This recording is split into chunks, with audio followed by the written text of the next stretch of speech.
like this, I think maybe we'll start seeing a shift over into the actual video production classes. Sure. Would be my guess. I don't know. Yeah. No, the graphic design thing is on point. You know, I actually didn't think of that. And I mean, I do work in comics occasionally and things like that, but like, you're right. Posters, those are always vertical, you know, it's not as, when you start to think of it, it's not as new design wise as you might think. Yeah. I was trying to think how old it was. I was trying to think of any historical versions of vertical video. Like older stuff. Yeah, you know, I think, Mike, a lot of it came from using telephones because that's how they shoot, and people didn't think about going horizontal. Yeah. A lot of it has to do with phones having cameras on them, but you're right. You know, I'm sure that the aspect ratio was considered way before phones were using it too, but it became very common with people shooting that way. Of course, we have the social platforms. TikTok, is that the one that's completely vertical? Well, Rizzle as well. That's my series that I submitted. I'll plug them for a second because I'm on the front page of them. Their whole thing is like responsive, and someone will be here from them, I think, at some point. Their whole thing is you know, creating series that you don't have to pigeonhole yourself as a creator and like make like, oh, this is my personal page. They even have it set up to be like, make a web series, make a whole thing on it. And so they're springing up as well. And there's, you know, I think I have 1.2 million hits on there now. It's a really great, like a little thing happening. Lots of people are doing it. It just seems like a format that's really taken off. That's for sure. Bus ads. I saw someone, I run a film festival as well. And I saw someone, they were doing vertical video and they're projecting them on buses, on bus ads now. They're like putting vertical videos there. So it's got applications like crazy when you start to really think of it. This is embarrassing, but for me, one of the first times I saw it, and I'm being honest here, was walking through Walmart and they took a monitor and just put it vertical instead of horizontal and did advertising that way in the store. You ever seen that video where someone puts the iOS from an iPhone on a TV turned sideways and they make it look like they're swiping through stuff? That was the first time I saw someone really play with, like, that went viral. I forget where that was from. That was great. Yeah. It's all equally as embarrassing as advertising in Walmart.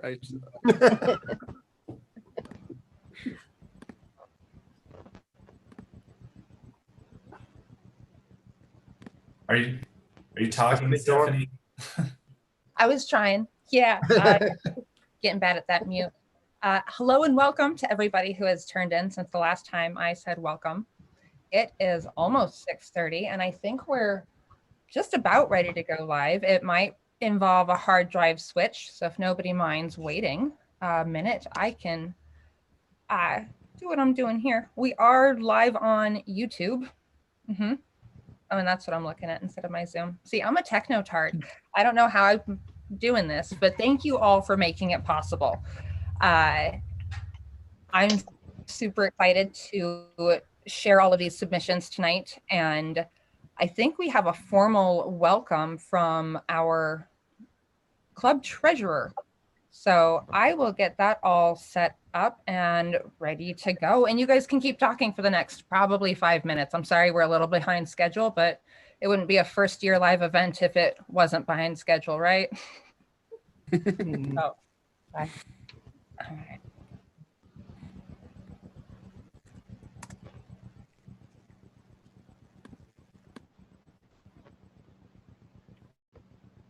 Should have asked what that YouTube link was.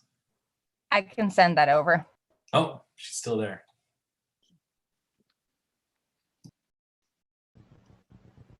Oh, man.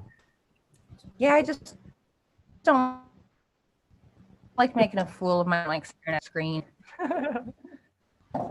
And there is a slight delay between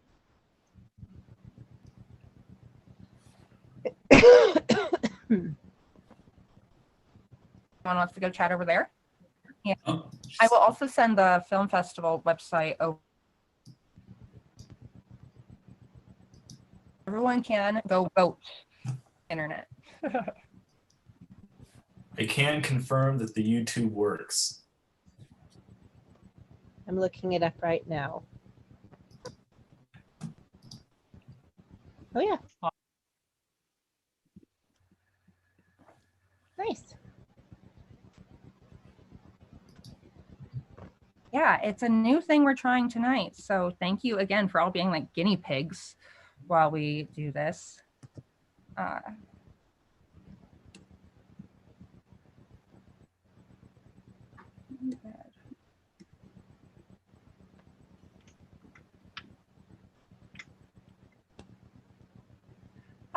And of course, how are you doing? You good? Yeah, I don't think Phil's here. So cool. Well, we will still welcome everybody as they continue to tune in. And I will send another link over in just a second. Okay.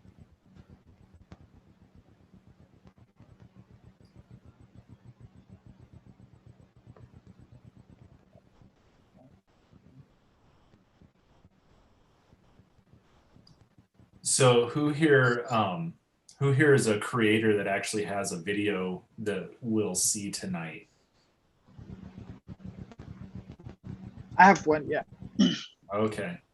I don't know if your friends and family tuning in or if it's all creators. I think I saw everyone with video raise their hand, so yeah, I'm just part of the club. I'm just happy to be here. So thanks for participating. I'm very excited this is happening. Maybe while we're waiting a little bit, could some of you that have created in this format describe what made you want to do it this way, or some reasoning for using the vertical format? Sure, I can start. So I'm John. Two of my shorts are in the festival. They're called the Intextigator 1 and 2. I have some internet issues, so it might disconnect a bit. So the reason why I chose it is because it's sort of like searching, in the sense that we are all the stories taking place within the phone screen. So we thought it would be natural to shoot it vertical, because it gives you the simulation that you are the person directly within the story, right? So you can experience it as a participant. That's why I chose that. Yeah. Yeah, that's great. It's a reflective perspective. It's a perspective from the person looking out their eyes. Yeah. Yeah. I'm John. I know we're going to see it later, but what is your film about? Yeah, sorry, it got disconnected a bit. Did you ask something? Yeah. What? I know we're going to see it, but what is it about? Oh, so it's about artificial intelligence technology. So the idea is that in our lives, technology is becoming more and more influential. So you can start to see these chatbots everywhere, right? Some websites have these chatbots where you type in something and they lead you to what they think is the correct answer and so on. So I'm using that concept and thinking, what if we have a chatbot as part of the police department, right? And what if it helps you solve cases? So what are some of the advantages that might have? What are some of the disadvantages such a system might have? Are we comfortable with outsourcing something like law enforcement to artificial intelligence technology? What kind of can of worms that could bring out, right? So that's the concept, pretty much.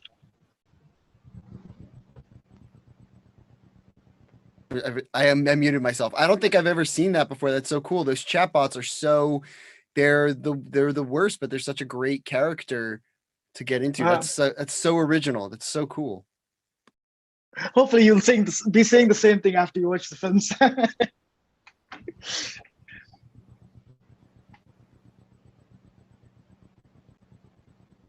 Yeah, but one advantage that I had, because it's not live action, so we could follow the lockdown rules that were in place in Toronto, which is where I'm from. So we were not breaking any rules, right? And we could still make art even during the lockdown, the pandemic. Yeah. I feel like I Mine- want to answer, but I want to hear other people. I did my film a bit random in a vertical format. It was not my great plan to make it vertical, but I decided let it be. And it was my also search for myself, because long ago I worked on television. After it, I went to some completely different sphere, and I understood that I am not on the right place, and I decided to do something which is more comfortable for me. And I decided to do it with vertical film, and I did it in documentary, short documentary film. So if today they will show it, you will have chance to watch it, the result of what we did. It was a bit challenge for us. We just decided to check what it will be if we give real restaurant cuisine to children and real products, and whether they can do the job as chefs. How, and the children did not know each other before, how they can challenge the situation. We just watched it, and after it, we made a short essence of what it is. That's it. Hilarious. That's so funny. So they had to cook? Did they really cook? Yes, they really cooked. We found a restaurant in the middle of Istanbul, which is very famous among tourists. And actually, all restaurants began to play this play, because the chef, real chef, also began to play. All people, they decided to serve them, to help them, to make them big, to make them to feel big, to feel important. Nice experience for them and for me also, just to check how it is going. Adorable. My movie's way less cute than that. That's so cute. Everybody here also, like, Mickey is the only one that has all of us. Look at us noobs. You're the only one that did your video in vertical. The rest of us are posers. All of our screens, we all did it on computers with our poser horizontal video chat. Mickey's the only one. Look at that. We stink. I love it. He's vertical. Yeah, we were gonna try that, but then we just decided to do this. So here we are. If nobody's been introduced yet, this is the treasurer of Media Production Club, Jeff Thatch, and he'll be kicking us off, I guess, with our program. If you guys are ready to start. All right, awesome. I'll step out of the way and let him have it.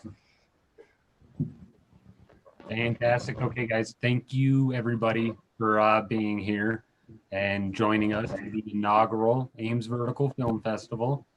I should have had a co-host, but he got stuck at work, so I am here on his behalf as well. First, I'm just going to give you guys a quick rundown of how the night's going to roll. First, we'll show submissions group by category, and there will be clear titles letting you know that we're switching the genres, if you will. And then after all the streaming, we will go back to Steph and kind of explain why she really decided to host a vertical film festival. And then hopefully we will add up all the scores. Everybody should get a nice rubric to vote with, and everybody should have a chance to vote. So the videos will be broken into 3 different categories: music videos and experimental documentaries and narratives. And in between each, we'll actually show what Steph was talking about and the ones that we deemed vertically challenged, because we loved them. So last, we will kind of have a supercut, about 15-second clips of a bunch of the ones that, because of time constraints, we can't show them all. But as Steph said in the chat, that all these will be available to view if anybody is interested. We had a couple of judges. A couple of them are our professors from Ames, and one of our media club's former acting teacher. So they will also go in, and that'll be the main judging. And then, like I said, there will also be a viewer's choice for each category. And then there's the best of festival, whichever film you feel you enjoyed the most. It was broke down. The judging categories were broke down into originality and creativity, the utilization of the vertical aspect, cinematography and composition, performances and or quality of animation, and last but not least, sound design or music. And the top 2 scoring films will win an award, and that's based on the judges and our own media club votes. And then viewer's choice, and as I said, just the best of festivals. So the one you like the best. So again, thank you guys so much for being here. I'm gonna kind of get it back to Steph so that she can start the stream. Thank you guys. All right. Well, I suppose that's beautifully said. I don't know if I have anything else to say. Does anybody have any questions before we start? No? All right. Well, let me find this thing. I just moved to the computer. And cross our fingers that everything goes well. So the chat is available here in Zoom. We'd ask that you just keep your microphones off during the things. We didn't leave much time for discussion in between, but I do have, I guess I have a secondary voting rubric. If you guys would like to get more technical in critiquing other people's works, I can post both to the website, which I have put a link to. Feel free to vote at your own time, and there will be a little bit of time after the submissions have been put in, or after the screenings have completed, that we'll have time to get those submissions in and counted. So I guess with that, I am done until the stream starts. So thank you again for all tuning in. Wave shows up somewhere. There we go. And enjoy. Okay.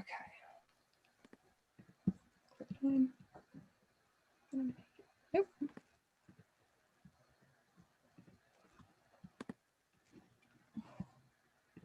File, view, enter full screen. Skip.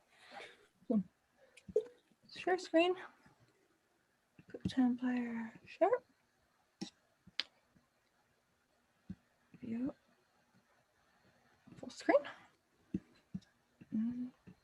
Play.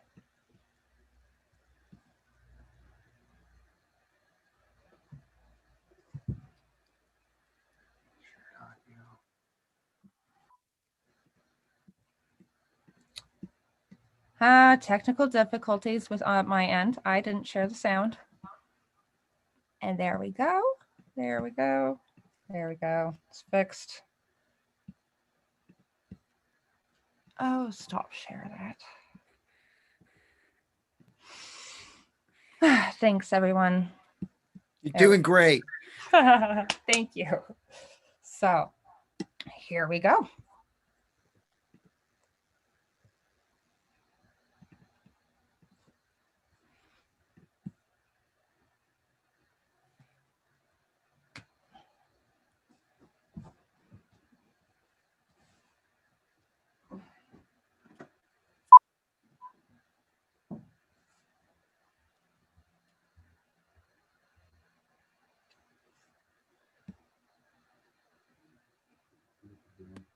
I'm just trying to mute.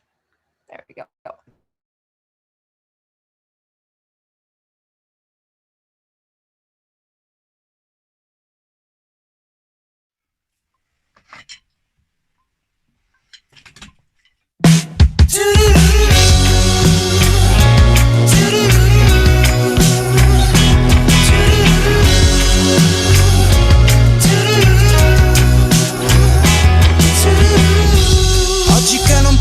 Più uscire di casa, senza TV mi sento meglio, preferisco il rumore del frigo, me ne frego se per te la mia vita è piena di sbagli, ma tu non sbagli mai,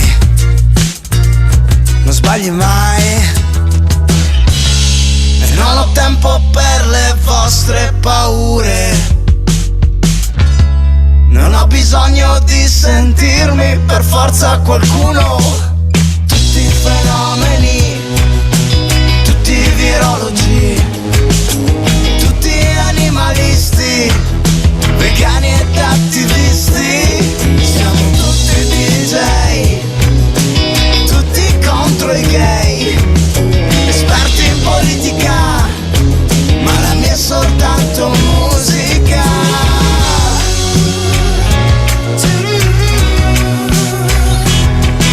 Se non mi va di aggiornarti sui social network con le mie ansie da virus, in quarantena va in cancrena la felicità.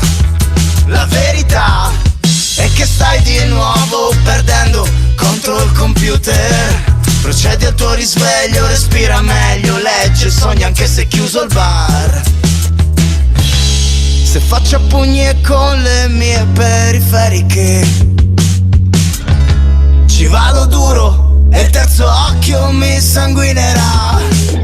Tutti son fobici, esperti di farmaci, accelerando i battiti su dei divani comodi. Siamo tutti più poveri, tutto per dollari, massoni e complottisti, falsi profeti ed opportunisti. L'antidoto è gioia, questo antidoto è gioia. Troppi fenomeni, tutti psicologi, ma quanti vorrei e quanti amici adesso intorno hai. Siamo tutti più poveri, tutti coi debiti, precari e consumisti, pecore in gabbia in mano ai fascisti. Tutti fotografi, siamo tutti filosofi, esperti della serie A, ma la mia è soltanto musica. Soltanto musica, è soltanto musica. Soltanto musica, è soltanto musica. È soltanto musica. Passi per mia e non porto. È soltanto musica.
Sometimes we go through life over the counterflow, and some others following the mass. We know where we want to go, but we do not know how to achieve it.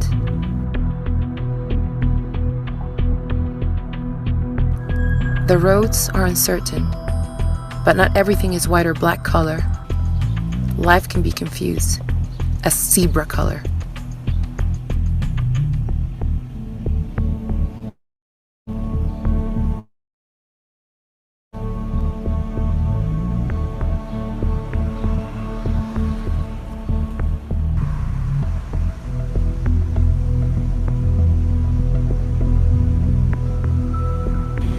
Life surprises us in many ways, with signs that we don't always know how to appreciate.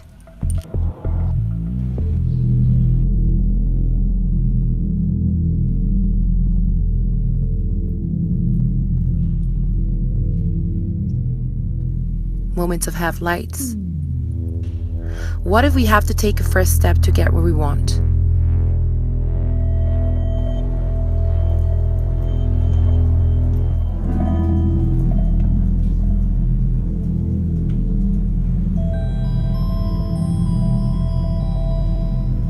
Changing our direction is not always easy.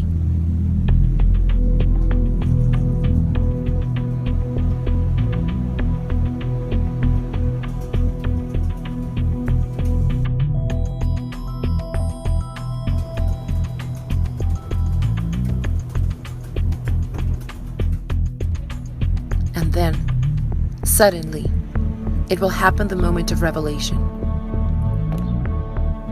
A path that uncovers an exit.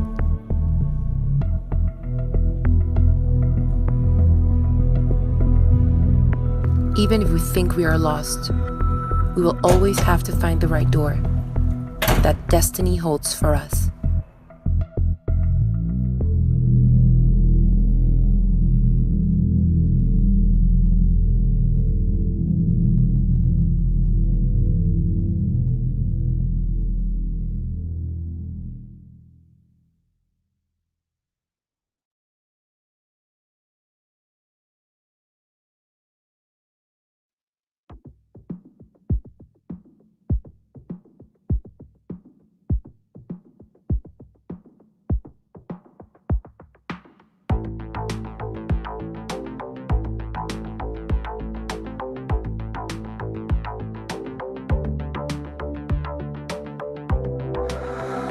Who am I, the mother of mankind?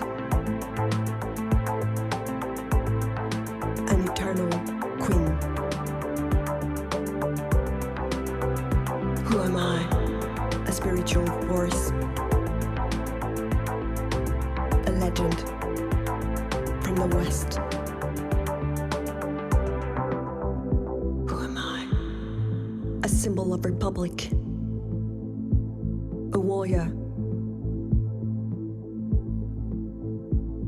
In command. Am all of these women gathered? Who am I? I am a woman from the 21st century. And I am writing my own story.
Me perdí por el mundo buscando saciar mi sed.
Κάθε πρωί σκουπίζω την αστική ραστόνη που έχει αφήσει πίσω τη σκόνη και σκουπίδια.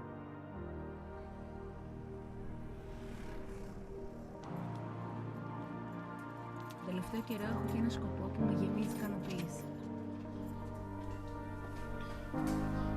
Ένας φίλος μετά από ένα τύχημα δεν κατάφερε να περπατήσει ξανά.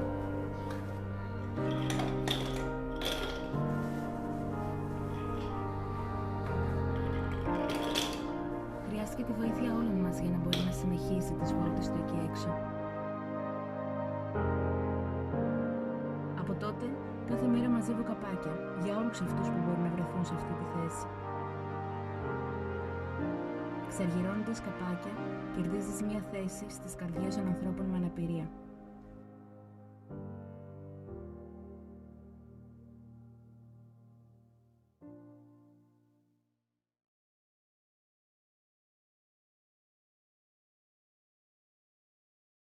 Bizim amacımız, biz bugün yemek pişireceğiz. Gerçek bir yemek olacak. Şefler sizsiniz. Başka kimse değil. Hatta bu yemek bir restoran olacak. Hazır mıyız? Evet, evet, evet. Buyurun, hoş geldiniz. Şöyle ağırlayalım sizi.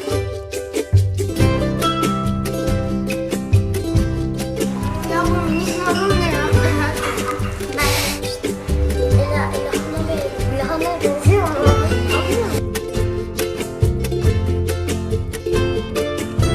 Aa, siyah hamur. Ya ben şunu çok merak ediyorum. Aynen. Ya bu ne ya? Oh my god. Ben bu bamya mı bu? Aynen, ben de onu dedim. Onu kesilmiyor. Evet. O yüzden kesin. Ela, istersen ben keseyim ha? Ay, bu ne? Ne olabilir? Soğan işte, görüyorsun. Gerçekten bir soğanmış. Hadi canım. Çok değişik doğradım ama. Ben korkuyorum. Bir tane... Ay, keşke sen de mi atmasan? Ana bak. Atma, aynen, ver.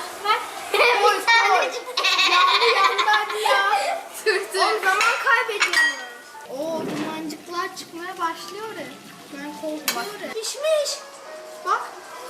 Küçük olan. Güzel tadlanıyor. Kokusundan anladım. Kokusundan. Ya tamam dur. Öyle ol. Ama yanlış yaptık. Yağı biz nasıl koyacağız? Suyun içine mi koyacağız? Evet suyun içine koyacağız. Ama böyle değil ki. Cinayet işlendi. Sen Böyle işledin yaptık, bu arada. patladı. Bu arada sen işledin. Benim suçum yok, patladı. Kendi. Aa o ne? Ne? Ya niye ağzını koyuyorsun? Mükemmel koydum. Ela. Harbi alkışlamak istiyorum. Şunu yerine koyalım. Ağlayacağım. Ben koyuyorum. Ela. Gerçi olmuş.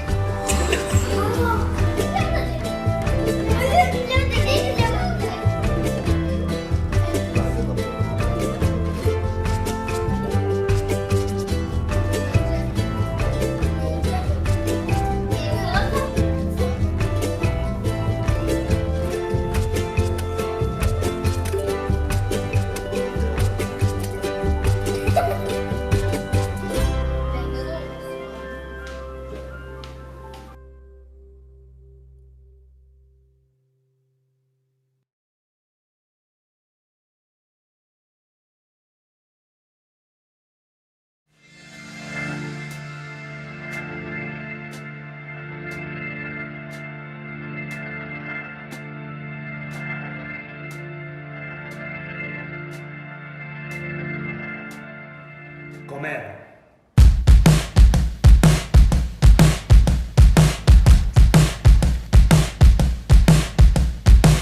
Media de pimientos con 2 platos. Somos lo que comemos. Y nos hemos dedicado en los últimos años a tratar de entender qué es lo que tenemos que comer. Y es curioso. Yo, por ejemplo, que soy del 71, nunca se me pasó por la cabeza lo que tenía que comer. Pero tenía la gran suerte de que todo lo que llegaba a mi boca era saludable. Y yo creo que es el gran esfuerzo del ser humano del siglo XXI. El ponerse a pensar todos los días antes de dormirte qué vas a comer al día siguiente debería de ser una regla obligatoria. Es la única pregunta que no nos hacemos. Entender que la comida es nuestro medicamento, entender que la comida es la que nos va a dar energía, y para eso tenemos que saber qué es lo que más nos conviene a nosotros. Cada individuo somos personas únicas y diferentes y no podemos globalizar la información de lo que comemos. Tenemos la obligación de saber qué es lo que mejor nos conviene a nosotros por la edad que tenemos, por el peso que tenemos, por el trabajo, el estrés que tenemos, por la ciudad en la que vivimos. Tenemos que saber qué es lo que nos conviene comer para tener una vida sana.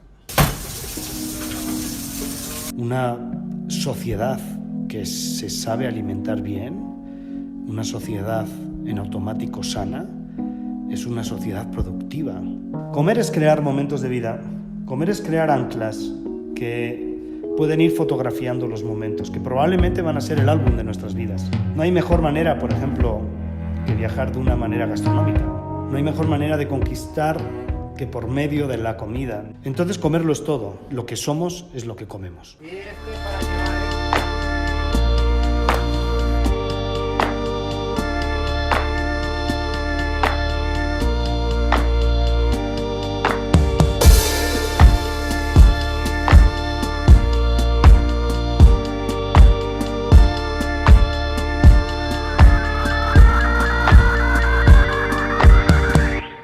El comer es el gran futuro.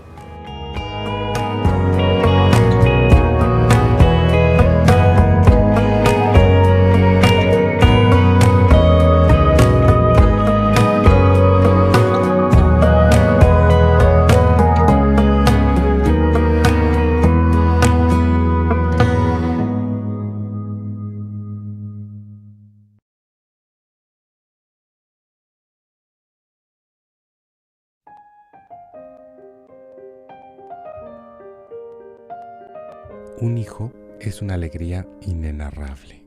El día que me convertí en papá por primera vez fue uno de los momentos más importantes de mi vida, el día que conocí a Nico.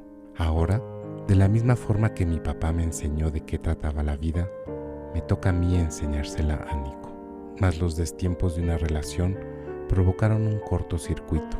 Ahora ya son 7 años sin verlo. Lo pienso y lo busco todos los días, lo busco incluso en mis sueños. Fue esa búsqueda, ese dolor y el percatarme que no era el único, sino miles que vivíamos así, fue que pensé que sería bonito entregarle 1000 pelotas el día del niño. 1000 pelotas para decirle cuánto lo amaba.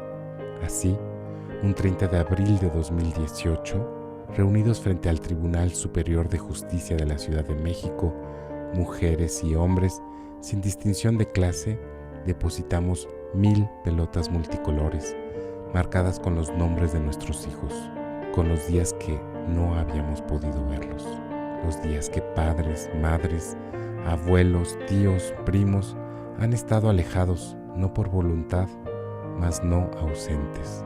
La experiencia se ha convertido en una forma reveladora de transformarnos, de expresar un sentir usando el arte, porque a raíz de esas 1000 pelotas, madres y padres han comenzado a recuperar a sus hijos. Las pelotas han rodado ya por todo México y América Latina.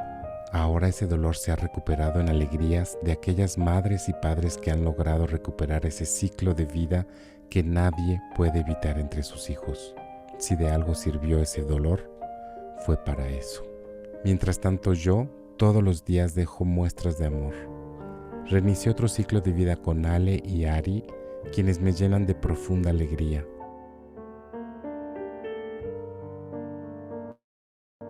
Ahora estoy tan solo esperando a Nico, porque el ciclo no termina aunque estemos alejados, no termina para nadie. Aquí estaré, esperándolo para enseñarle la vida como me la enseñó mi papá, como debe ser.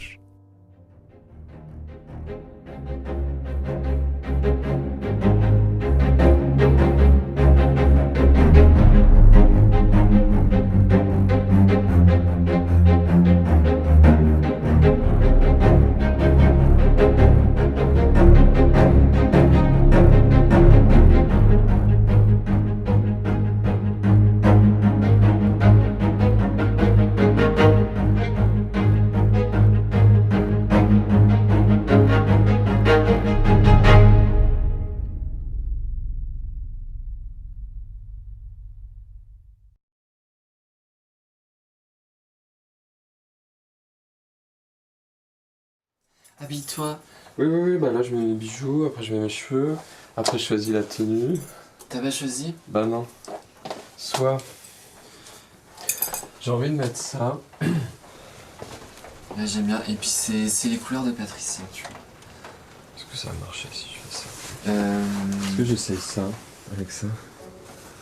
Toi t'es prête et moi je suis pas prêt.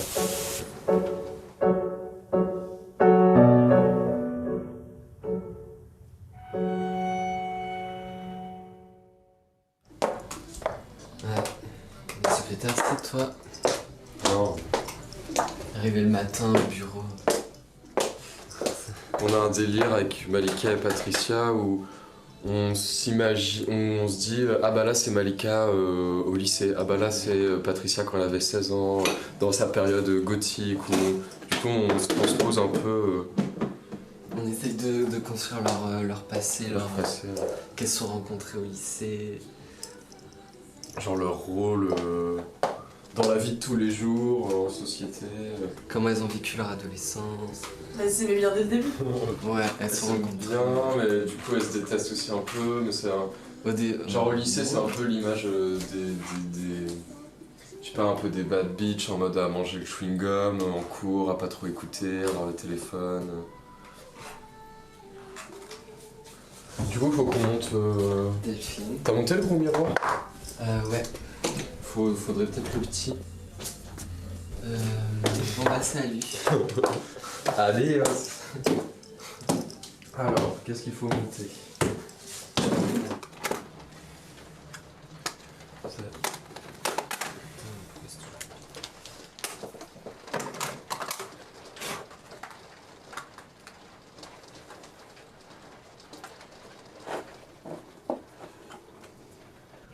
Celui-là, il est pas fou. Caché. Ah ouais. Bah, et il y a un crayon orange. Et ça, je crois que c'est trop bien. Tu vois, crayon orange, correcteur de teint. Et c'est vraiment orange comme ça. Et ça, pour les cernes, c'est bien. Pour les poils, je crois que c'est bien aussi.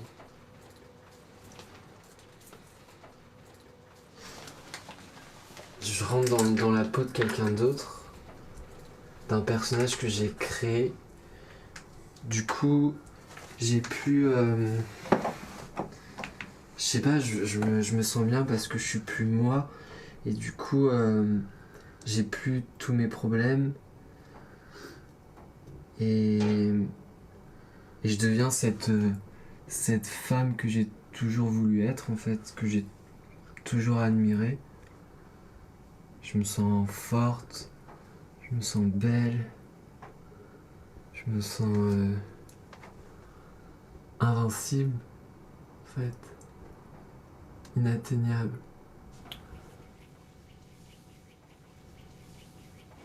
Et pour moi, c'est à ce moment-là que le drag devient un outil, en fait, un outil d'expression, un outil de libération.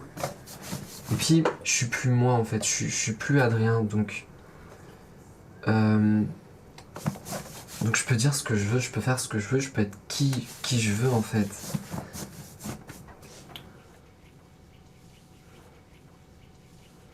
C'est pas que c'est une souffrance, mais Adrien, c'est un étudiant qui essaie de s'insérer et de réussir, entre guillemets, dans la vie, dans la société. Alors que Malika, c'est quelqu'un qui a réussi dans la vie et qui est libre, qui est forte, qui est indépendante, très indépendante.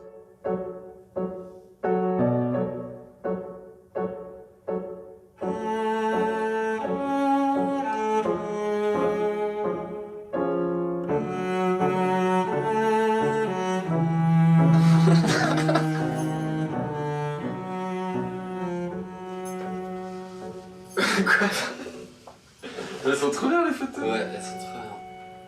Attends, putain, j'arrive même pas à... Attends. On prend plein de photos et du coup, toute cette année... Il faudrait qu'on prenne en photo à chaque fois. Il y a eu beaucoup d'évolutions. Mon maquillage, mon look et tout. Oh là là, mais ouais, regarde ça là. Quoi? Bah genre toi là, tout ça. Avec ma barbe. Et moi là, tout ça avec mes fringues à 2 balles. Non.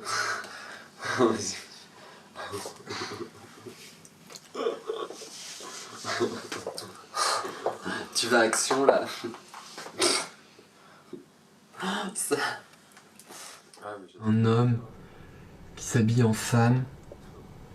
Pour moi, forcément, déjà, c'est politique parce que il joue avec les normes. Il joue avec le masculin féminin.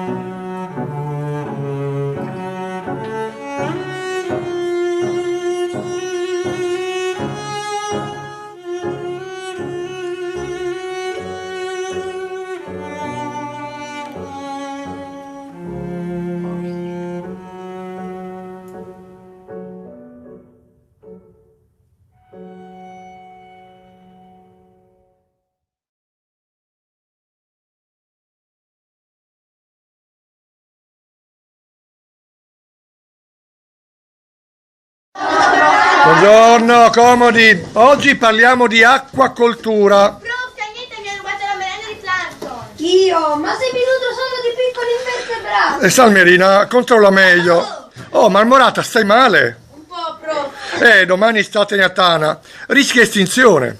Barbo, siamo tutti pesci d'acqua dolce autoctoni. Sì, prof. Sì, l'oro d'Europa non è autoctona. Sono nata qui in veste di un figo. Ma tuo padre no. E allora, anche mio padre non è di qui. Ma sono un fiorellano, autoctono quanto te. Ma su, siamo una sola famiglia. Ecco, smettetela, se no vi mordo. Lucio, tu non mordi nessuno. Persico Sole, come può essere l'acquacoltura? Può essere di tipo intensiva, estensiva, oppure... Tinca, la pinna, sì. Sanguinerola, chi di voi è stato allevato in stagnicoltura? Le tinche e i lucci.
and we just add a candy cane and we're done. Now remember, cupcakes are like people. They're all different, just like you. For more recipes and inspirations, pick up my best-selling motivational cookbook, Bake It Happen with Chrissy. Hi, Daddy. Chrissy, your mother's gone. She's dead. That. She took. What? What? Daddy, I can't hear you. What did you? Mom's dead? Daddy, I can't hear you. Break it up, Dad. Oh my god. Oh my god. Dad! Dad, can you get here?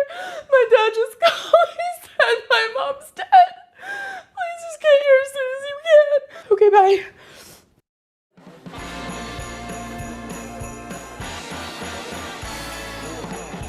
Sugar beets!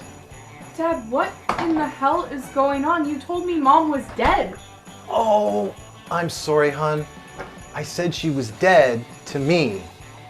Damn this Motorola Crazer. I gotta upgrade. We almost died on the way over here. Yeah, I think I hit someone. What happened with you and Mom? Your mother converted my study to a guest room.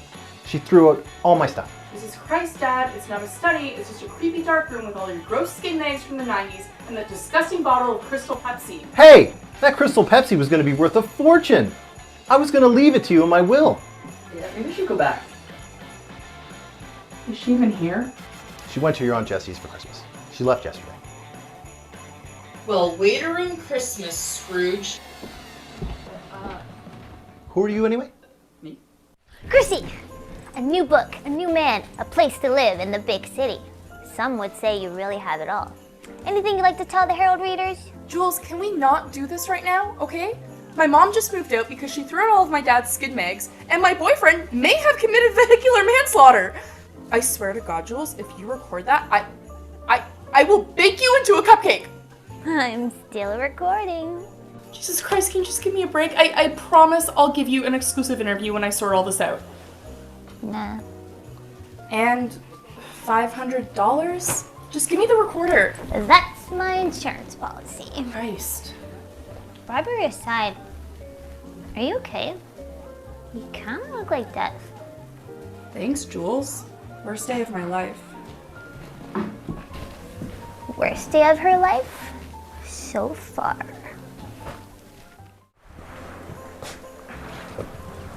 Excuse me? Sorry, doll, not interested. Interested? I'm just trying to get by. Yeah, we're all trying to get by in this world, kitten, but trust me, you don't want any of this smoke. Okay, firstly, I don't want any of your smoke. And secondly, I live here. Well, I've been living here for 3 weeks and I ain't seen you. Excuse me? Bob's old lady turned the Pleasure Palace into a guest pad before she split, so I moved in. Pleasure Palace? And that old lady is my mother. Chrissy, it's me, James, from high school. James? Wow, what are you doing here? Were you doing a biker impression? I'm doing a biker thing. I was gonna take a go at Jules tonight. I heard she's into Bad Boys, bought a few bandanas. Cool. Okay, so next question. What are you doing in my family's home? It's a fair question. You know what? Why don't we go upstairs, check out what she did with the place, and I'll tell you all about it. Hey, great. And that was it. After that, she said she was gonna go spend Christmas with her sister. So the room was vacant. Your dad let me move in out of spite. So what are you up to? Working at the Christmas tree lot. That's great, James. Yeah. Does it pay well? Volunteer based. I do it for the kids, you know, Christmas spirit. Yeah, I haven't really been in the Christmas spirit much this year. You know, been busy, and then like this happens. So it's just Yeah, well, you remember when my mom left my dad because he poured all that money into the mouse-flavored cat food? yeah. I'm shocked that didn't take off. I know, right? Whatever. That Christmas, we didn't have a tree, and it was hard on me. It was especially hard on the twins. So I vowed from that day forward, I would never let a family go without a tree. Wow, that's really sweet, James. That's you haven't changed much since we. Oh my god, Tad, I left him.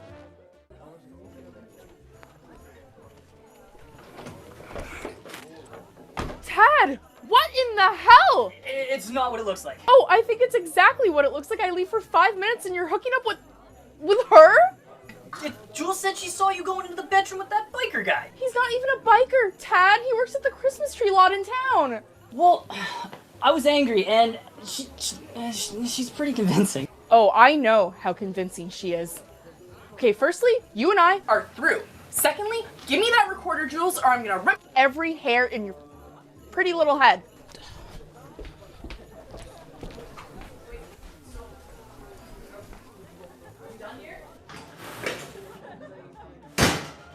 Which one of you dicks drives that silver piece of crap Honda out there? Big mistake. Breathe. Breathe. That's the idea, idiot. Whoa there, Hellcat. Whoa! Explain yourself, young lady. This asshole ran me over with his car. Well, I know it looks bad, but we were in a hurry. You and the bikers? Enough! This day has been crazy. My parents split up, my boyfriend cheated on me, and fake news Barbie is trying to bribe me. I've had enough! James, do you have your bike with you? My Kawasuki's in the shop. I got the truck from the tree lot, so... Perfect, just get me out of here. So that thing with Thad, was that serious, or...? Tad. And well, I thought so. We started out working together. He helped produce my videos, helped me with a book deal. Yeah, I wanted to ask you about that. So you're a motivational author and baker? Yeah. I mean, I feel like I'm able to help people with my show. I mean, the more passionate you are about something, the easier it is to connect with an audience. I have trouble connecting with people myself, to be honest. Is that why you're dressed up in a biker outfit? This week I was a biker, last week I was a lumberjack, the week before that I was a juggler. I actually got beat up right over there because of that one. I was a doctor for a while, I was making good money at that, but you gotta take in the malpractice lawsuits and everything, so. Have you ever tried just being yourself? I did once, and then I got dumped. James, we were just kids back then. Hey, I want to show you something. These are the lights I put up every year for the kids at home who don't have lights for their own tree. I just kept buying more and more, and people kept helping out, and it grew and grew. It's beautiful. I also have something for you. Okay. Maybe? No way. It's red velvet.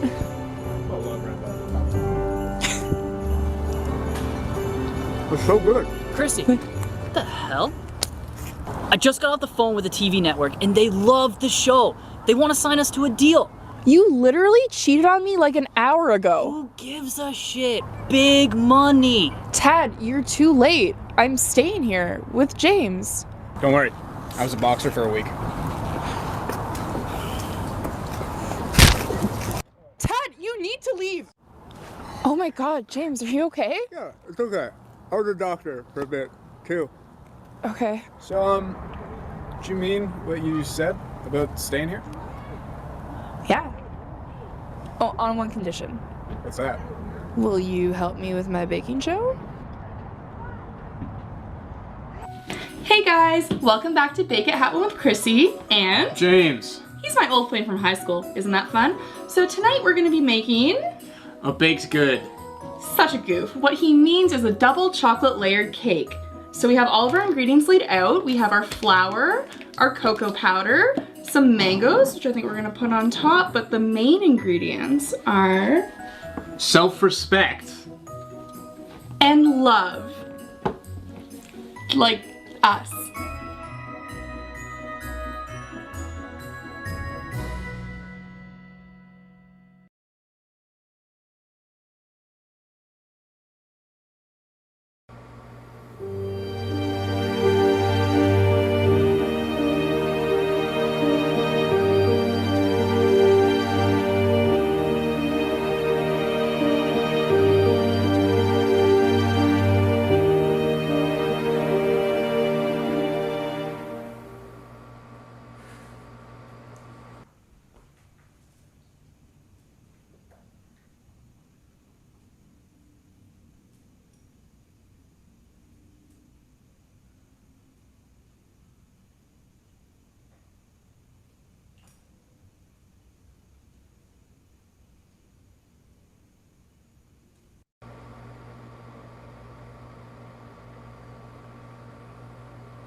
Festival Film Indonesia tahun 2019 jatuh kepada Fatur.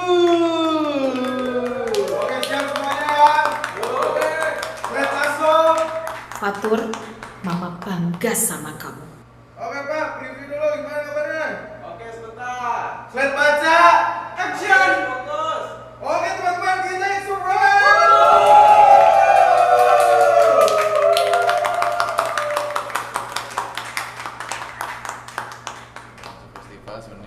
Iya benar, soalnya lu tau sendiri lah standar festival kan dari segi cerita aja beda. Tapi Fatur nih biasa terus. Bener-bener ya gitu-gitu aja ceritanya menurut gua. Iya. Lebih ke klise kali ceritanya ya, nggak pernah ada ide baru karena kan dia drama romance. Jadi sayangnya dia tuh nggak pernah mau open minded gitu kayaknya kan orangnya. Jadi maksa banget masuk festivalnya. Masih jauh lah ya. Jauh banget. Ya benar. Tapi juga rating dari para tinggi kan biasanya kecil banget nih buat filmnya, tapi nggak tahu kenapa tiba-tiba nggak jelas filmnya. Nah itu. Kayak menjiwai gitu ya. Iya, nggak ada jiwanya. Tapi kenapa dia bisa menang Tiba-tiba festival?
Se busca con extrema urgencia desde hace varias primaveras a una mujer de extraña procedencia. La sospechosa tiene entre 20 y 30 años de edad, de estatura y complexión mediana y cara ovalada. Se dice que tiene un peligroso cabello de color azul violáceo. Al parecer es muy meticulosa y sumamente cuidadosa. Ni una pista se ha logrado encontrar que indique el lugar donde la puedan hallar. Ni el más arduo trabajo de investigación ha dado con su paradero. Los oficiales están al borde del desespero, pues la primavera ya llegó. Durante los próximos días, habitantes de la ciudad serán avisados de una forma inusual. Una carta de la sospechosa recibirán. Les podrá llegar en cualquier momento y en cualquier lugar. Se solicita ayuda a la comunidad. Si ven a una mujer con estas características, contáctenos con celeridad. No se pierdan hoy nuestro programa especial dedicado a la misteriosa mujer jacaranda, la mujer que, cada primavera, envía cartas a extraños de todas partes del mundo. Junto a un panel de profesionales, analizaremos el efecto que ha tenido el contenido de estas cartas, que vienen acompañadas de una flor azul violácea, y cómo han logrado generar sobre la comunidad un impacto positivo en la integración e igualdad. Conoce, esta noche, la historia de la mujer jacaranda, inspiradora historia que viene marcando la diferencia.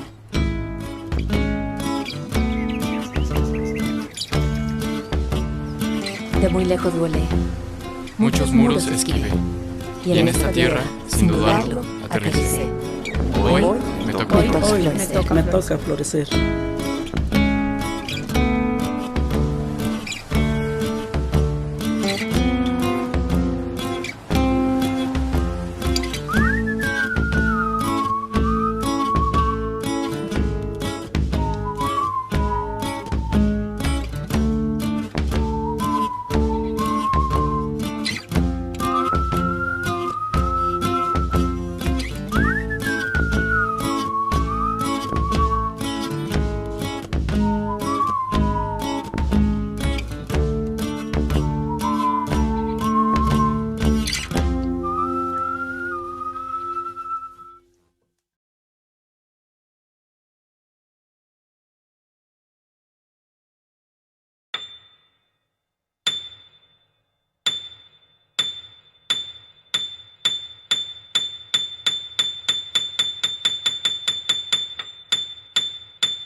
How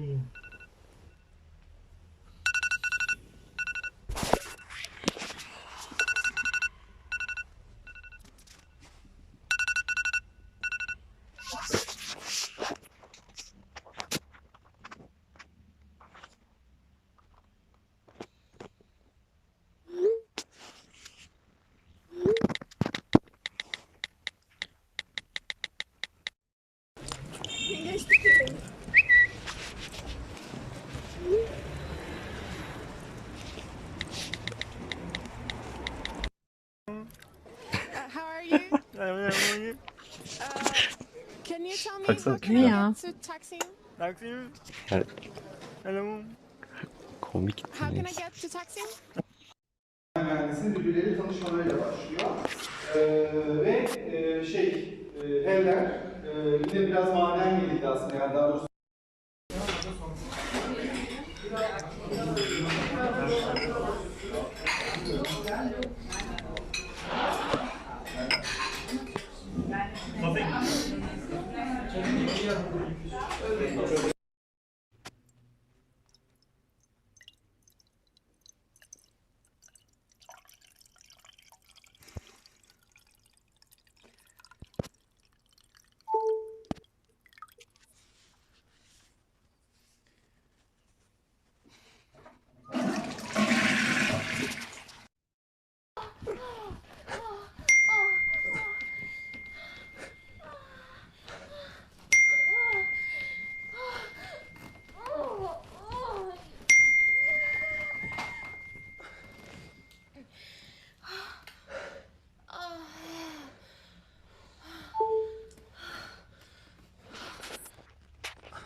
Ece, Kübra baksanıza.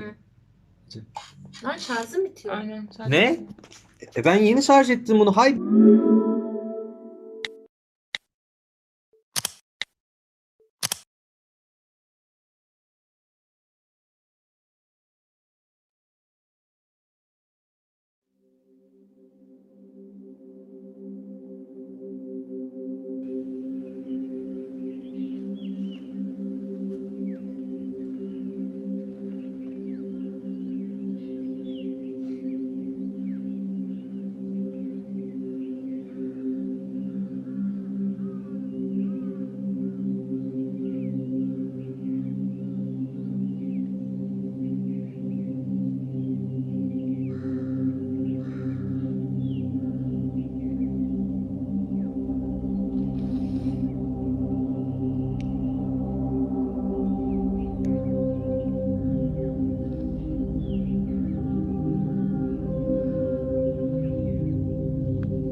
Okay, guys. Next up, we're just going to load up a small package that we put together of honorable mentions. If we would have had more time, we would have loved to have had a couple-day festival deal to show all the things that we got, but we were super limited. But next year, we will hopefully all be in person, and we'll have access to technology that allows us to pull this off a little more successfully rather than just kind of trying to do it from home. So again, thank you guys so much. Don't forget to use the link to vote, and we'll check that out after we kind of get through some of the honorable mentions. Thank you.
Well, I apologize for the technical difficulties there. When did it cut out? How long have you guys been staring at nothing?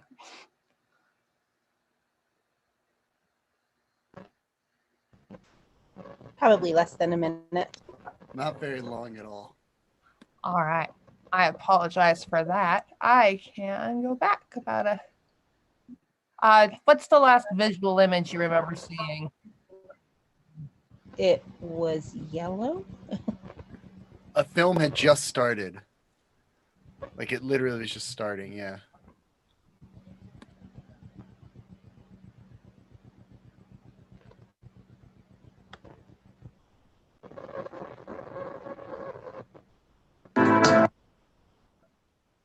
Okay, well.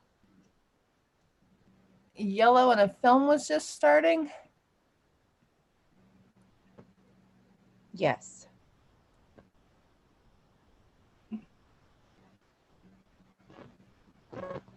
Oh, that's not very helpful. I'm so sorry. Were the films in order in the list? Yes. As for that page on the website. Okay, yeah. So it must be the music. I think that was playing. Cool. Thank you.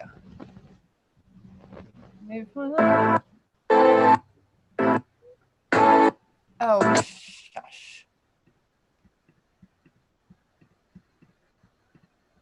Oop. Well, we'll go back to this shot because I love this shot so much. It's brilliant.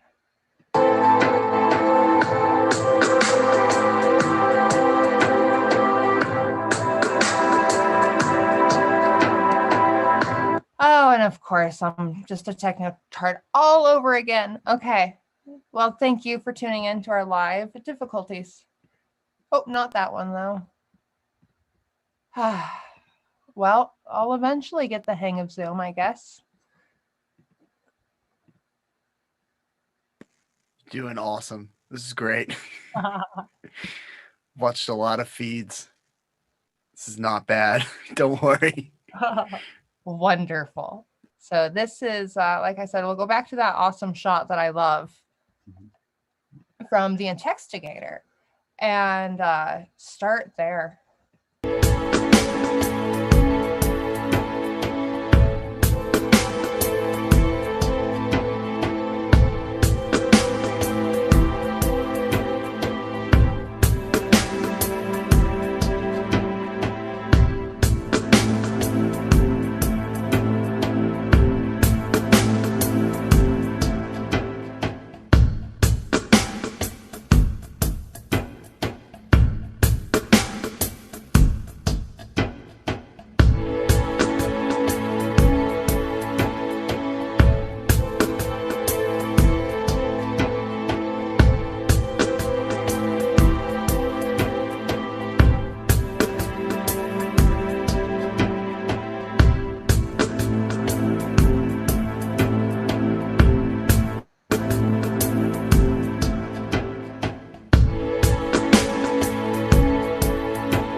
All right, I guess that's on me now.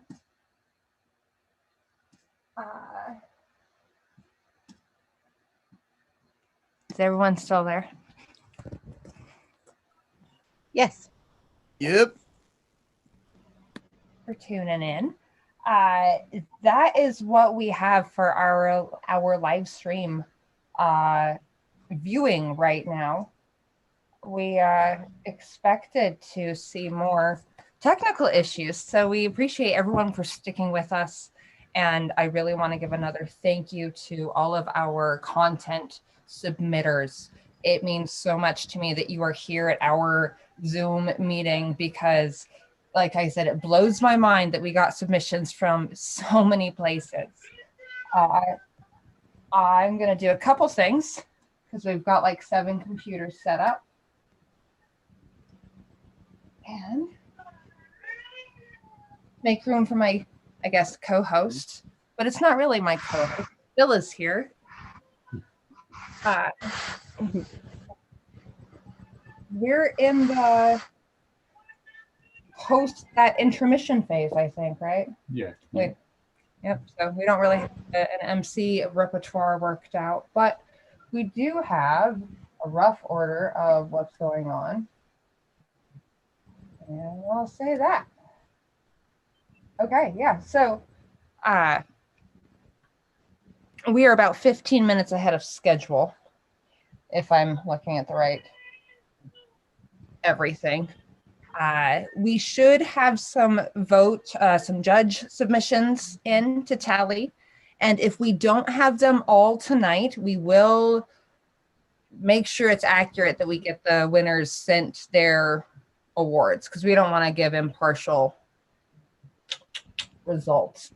So for everyone who is here, we want to invite you to stick around to have a conversation about why you made content vertically, because that's the big thing I've kind of been pushing for. You guys might have heard that people have said it's kind of something I'm doing. And the why, really, I've got a lot of people saying that it's gross and that it shouldn't happen. And our department chair threatened to fail me if I turned in a vertical capstone project. So it's just kind of a bit of spite, but it's also, I've learned a lot in this. We've got a lot of people eventually, hopefully soon, on the go again. And we use our phones all the time, not just for entertainment, but for connection and documentation and all sorts of purposes. And I really wanted to encourage people to utilize the technology at hand, whether that be a smart device, a tablet, or, whatever camera you have, just try something new. We all had a lot of time this past year. It was kind of weird for everyone. And I think when we look back on it, it's really going to be an incubatory period, because so many creative things have happened this past year, and so many people have had ideas that they've been able to sit on and develop, and soon they're going to be able to produce and share. And I think it's going to result in a lot of really great work. The arguments I've really had to tell people, it doesn't have to be your smartphone. You can use as nice of camera or technology as you would like to use, or whatever software you would like. It's all about utilizing what you have and trying to do something new and something different. And I think vertical is the perfect medium for that. Not only are we in this technological era of constantly consuming media on smart devices, typically, it's proven that vertical advertisements have a 90% higher click-through than any other horizontal type advertisement. So being a media production student looking at internships from here on out, everybody is requiring that I know how to use every type of social media, most namely like Snapchat and TikTok. Snapchat and TikTok, I can say that. 2 platforms that are new to me, being of the MySpace generation, but I'm willing to learn them because that's what's selling content. And if that's what's selling content, that's where the jobs are going to be. And if that's where the jobs are going to be, that's what we need to educate our students to know how to utilize in a aesthetic and powerful way, the same way we can utilize horizontal video to target emotions and help people connect and relate to experiences. And I think vertical really opens up a new medium entirely to connect to people, because we do connect to these smart devices so differently. And we've seen a couple pieces like the Intextigator. You saw a small clip of a phone interaction. The Touch Your Life was I thought it was a beautiful representation of a new acceptance we have in consuming media, that if it's a vertical, it could be a phone. And, you know, we interact with that as we would any camera position. But it just shows how much we do interact with these smart devices and how much more, what are the words I'm looking for? It can be utilized so much better than it is. And I thought we received a bunch of great submissions that really pushed the boundaries of what's out there for vertical content right now. But I think these new platforms like Rizzle and Snapchat and TikTok are really gonna pave the way of vertical and in general media consumption for the future. It's never going to replace the theatrical experience of sitting together and, you know, reclining seats and having popcorn. That's a staple. That is the purpose of, you know, movies and going to the theaters, that shared experience. And you can't really do that vertically as easily as horizontally. So it'll never replace horizontal media, but it will be a supplemental tool that we're going to see in our societies, and ads from menu boards to Walmart to coffee shops to literally everywhere nowadays. And people are on their phones for now until this unforeseeable future. As much as we would like to fight it, I think it's best we just adapt early and learn how to utilize it to our advantage. So I could keep going on, but that's my spiel in a nutshell. And so thanks, Gabby. That's one reason it's so great for me that so many people turned out. And I am just blown away again. So thank you. And we'll take a short break now, and we'll come back, in 10-ish minutes to have a conversation about why vertical. I'm going to try to utilize breakout rooms. If you don't want to have a conversation, but you want to listen in, you can give me a hands up or chat me. We've only done breakout rooms a couple times, but this is officially the end of our festival. We thank you for joining us.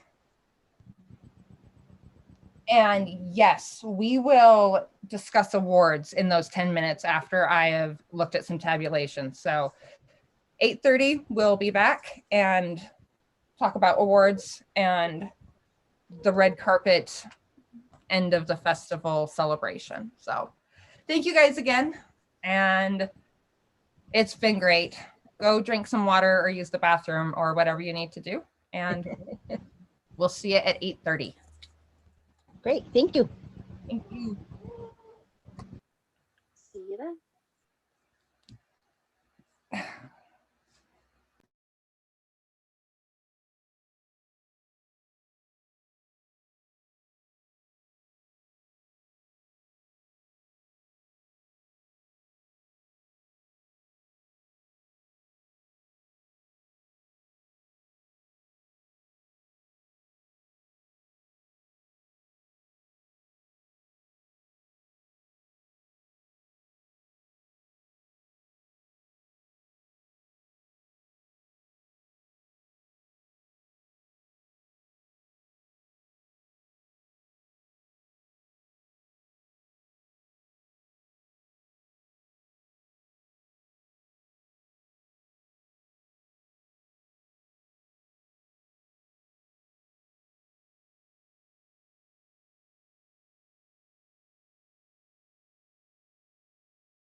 Cool. Hello? We might still have some people here. I just heard some people leave. It's okay. I understand it's late for everybody.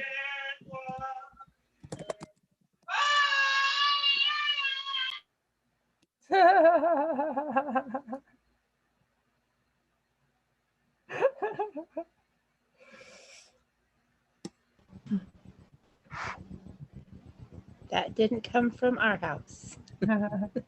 Just down the street. No worries.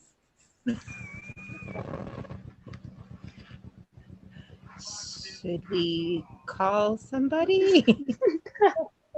No. He's been doing this all night.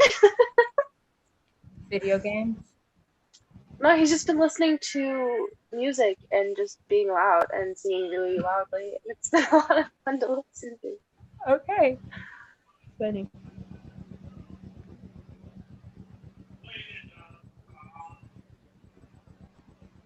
Yeah. So I feel like we're behind schedule. I'm behind on my thought process. While we're here, I'm working on stuff in the background. I can move my, honestly, I've just been a sticky note. It's been keeping me out of the dinosaur's way. So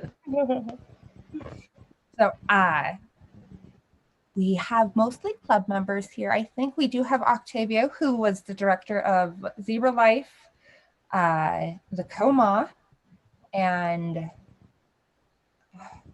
like the Dream of Laura, but that was featured in the mentions. There's another one I'm missing. Hey, hello, how are you? Good, how are you? Okay. Yeah, that was Zebra Life. That was Coma, The Great Future. It was Waiting for Nico. That it's I really love this show because it's based on an experience that I have already with that it's some of the situations that many families lives right now with as soon as they get divorced and separated, and it's a consequence of with really difficult situations. So this was very personal. I'm a member of 1,000 Volts. All what you look about these people getting a ball, signing the name of our sons, and naming all the days that we didn't have the chance to be with them has been a very struggling situation, but it was important to visualize all these problems that are not only on Mexico but worldwide. This is something that happens in all the time, and it doesn't matter if you are women, men, happen to all the extended family. With Zebra Life it was a kind of it was, well, I was trying to I'm going to try to explain two situations.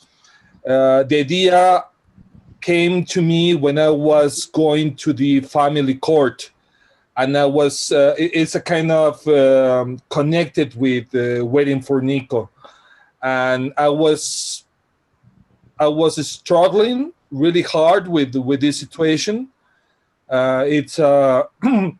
It's really hard to be involved in a family court. You are dealing with the life in my case, of my son. And I was like in between of looking things like on the bad situation or in the good situation. So on the positive way, it's more correct.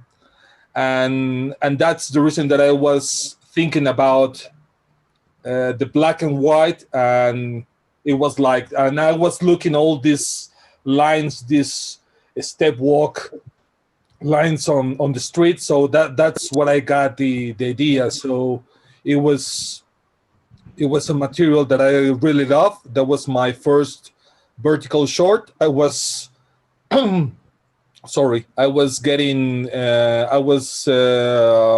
participating on the first version of the Nespresso Talents contest. I was very interested in getting involved with this context because not only because they offer a good amount of money, but also the main reason was one of the prizes was to show the short in the Cannes Film Festival.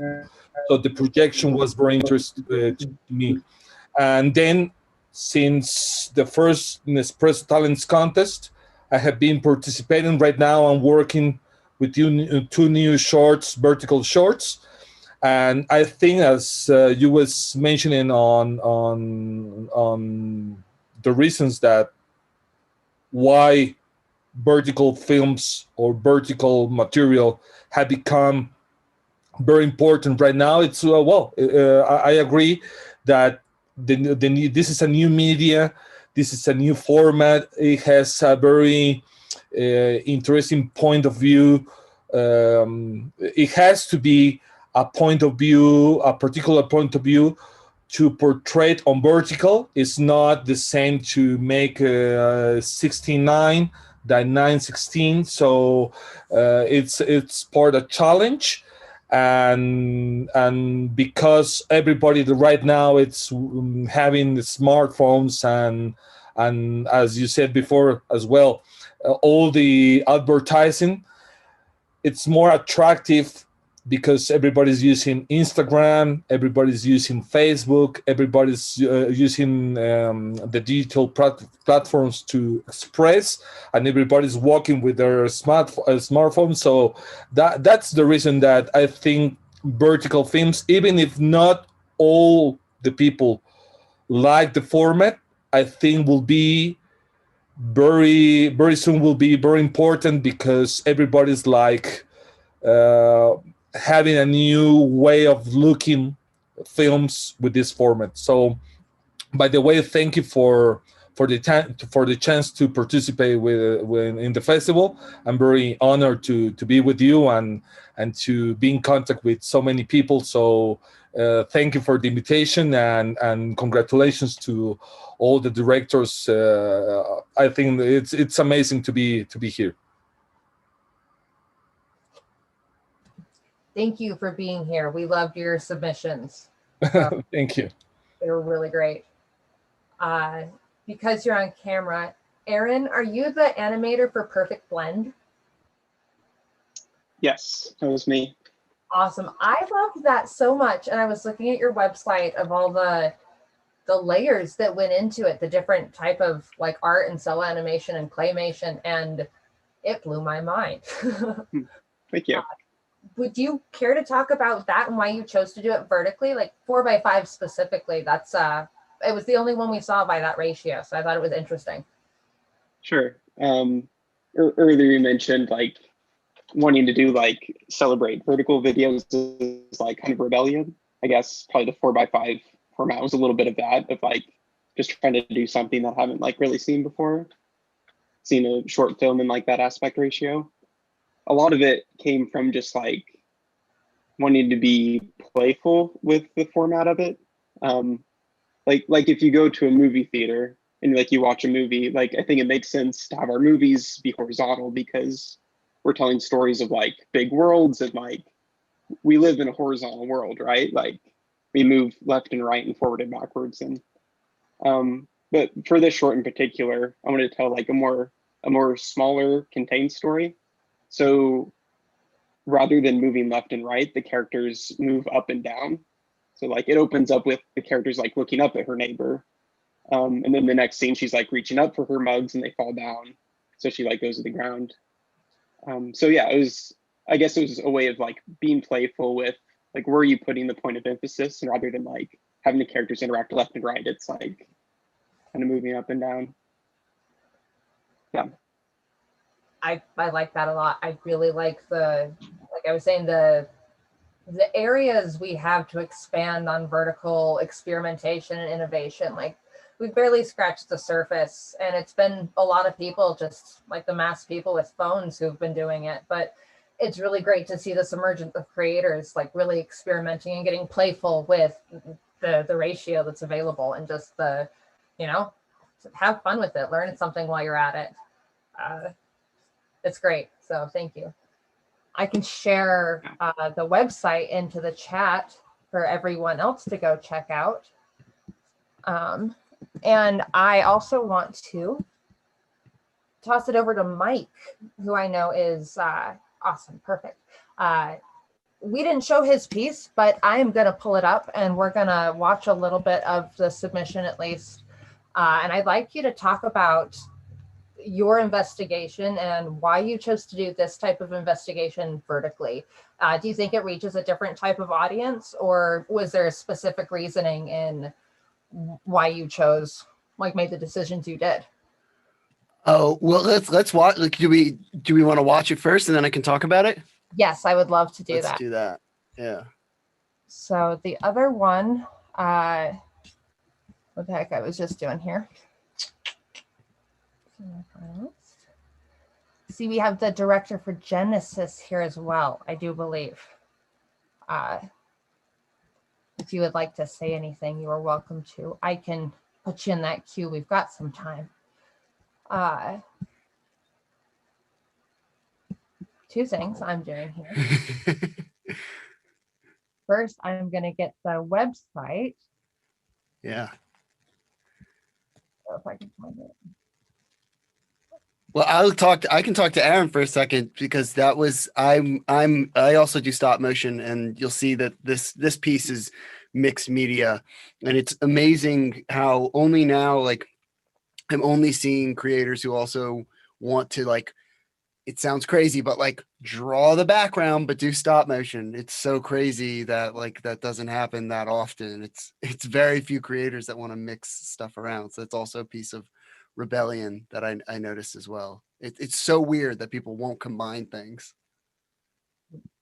Yeah, I think when I, like, combine them together, I was thinking a lot about, like, creating a lot of contrast between the two mediums. So a lot of times, like, when you see animation, like, mixed together, it's like one technique is, like, trying to mimic another technique. So it's like 3D is trying to look like 2D. Like, they mix them together.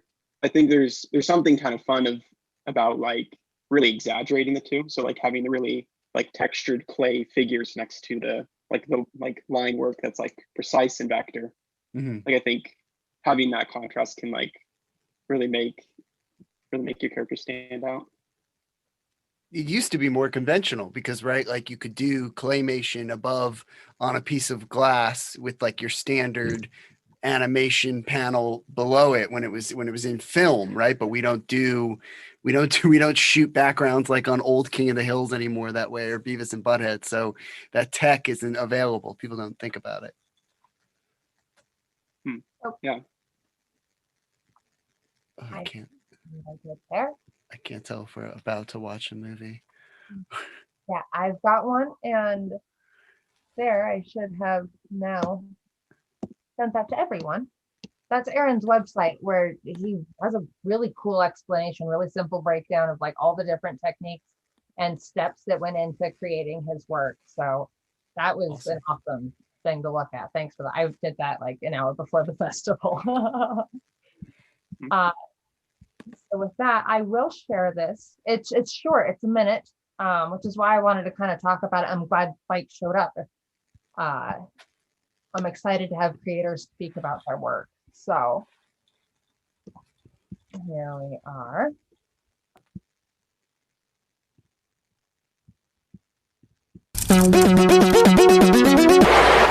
Are you exhausted from constant nightmares about the matriarchy? What is it that you believe as a MGTOW? How do I put this? How did you start this journey? I had a friend that was wrapped up in it, and we drifted apart over a huge period of time. Hey, is he involved in these sort of anti-women, misogynistic kind of online groups? When it became apparent that he was, I had an intervention with him. Is it like a MGTOW thing? They are MGTOW, yeah. The no masturbation, the behavior, and then, like, I had this one guy who was like MGTOW. I don't know who he is. I've never seen his face. I don't think he has Twitter because he's so extreme about his stuff. Oh, people have been accusing me of being an extremist for 12 years. It doesn't really mean anything anymore. How did you feel about us analyzing Red Pill as a cult? I felt really good. I don't particularly put it out there that I'm, the ex-Scientologist to listen to. I mean, I am. But based on the definition of a cult, you can call it that. Awesome. Yeah. So You got Mika Spielberg in that first episode. So you can say she was at your film festival. That's Steven Spielberg's daughter, if you don't know, who is herself a sex worker. She's really interesting. Her interview is not fully in the first part of the series, but she's this very fascinating person in general. And there's a lot of really stupid press about her that kind of makes her seem dumb. And I think a lot of it's also misogynistic. And she's like very emotionally intelligent, smart, thinking person. But yeah. When we're talking about vertical, one of the things that I wanted to do, and you have to see the transitions to really get it. But I wanted to look at what was vertical in the past in film, and the thing that we came across every time. And you can read this in the director's statement. We were going to put that on the site too, because we just started submitting films to festivals. Is waterfalls are consistently shot vertically in old photography. They're never shot this way because of course you wouldn't get the full thing. So you see very old 1900s photography of waterfalls this way. It's one of the consistent things. And then that became a metaphor for cults, having to climb something. Seemingly this thing feels like it's going up, but there's all this force that sends you down and there's unsure footing. So that was when we decided to do that, is to have the waterfall, this journey on the waterfall and the TVs be how we presented it. The reason I chose vertical is because there was an interest. People at Rizzle knew what I was doing. The audience on Rizzle knew what I was doing, and there was an interest to watch it there. It's on Rizzle's homepage now. It's on the front page in the scroll. And that's the thing with when we want to defend vertical or horizontal or square or circle, as is coming back now with the case of VR. TV radios used to be circle. It has nothing to do with artistic movement, in my opinion. It has to do with popularity. The Nickelodeons, the penny films, those were all really popular. The only reason we defend horizontal to death is because it's a billion-dollar industry, multi-billion-dollar industry. It doesn't matter. So now you want to see multi-billion-dollar industry, you have, one of the Kardashians is a billionaire from vertical video. So I don't know what we're fighting about. But there was an interest. That was the main reason. And Rizzle had another thing to it too, which is this cult operates. You can go to #cult.org. I invented that word 2 years ago, which of course started becoming cult experts would talk to me about QAnon for a while. We don't cover QAnon because I only investigate things that I talk to people. I've talked to ex-members, talked to current members of this group. So we invented this term of a way to hide in the internet.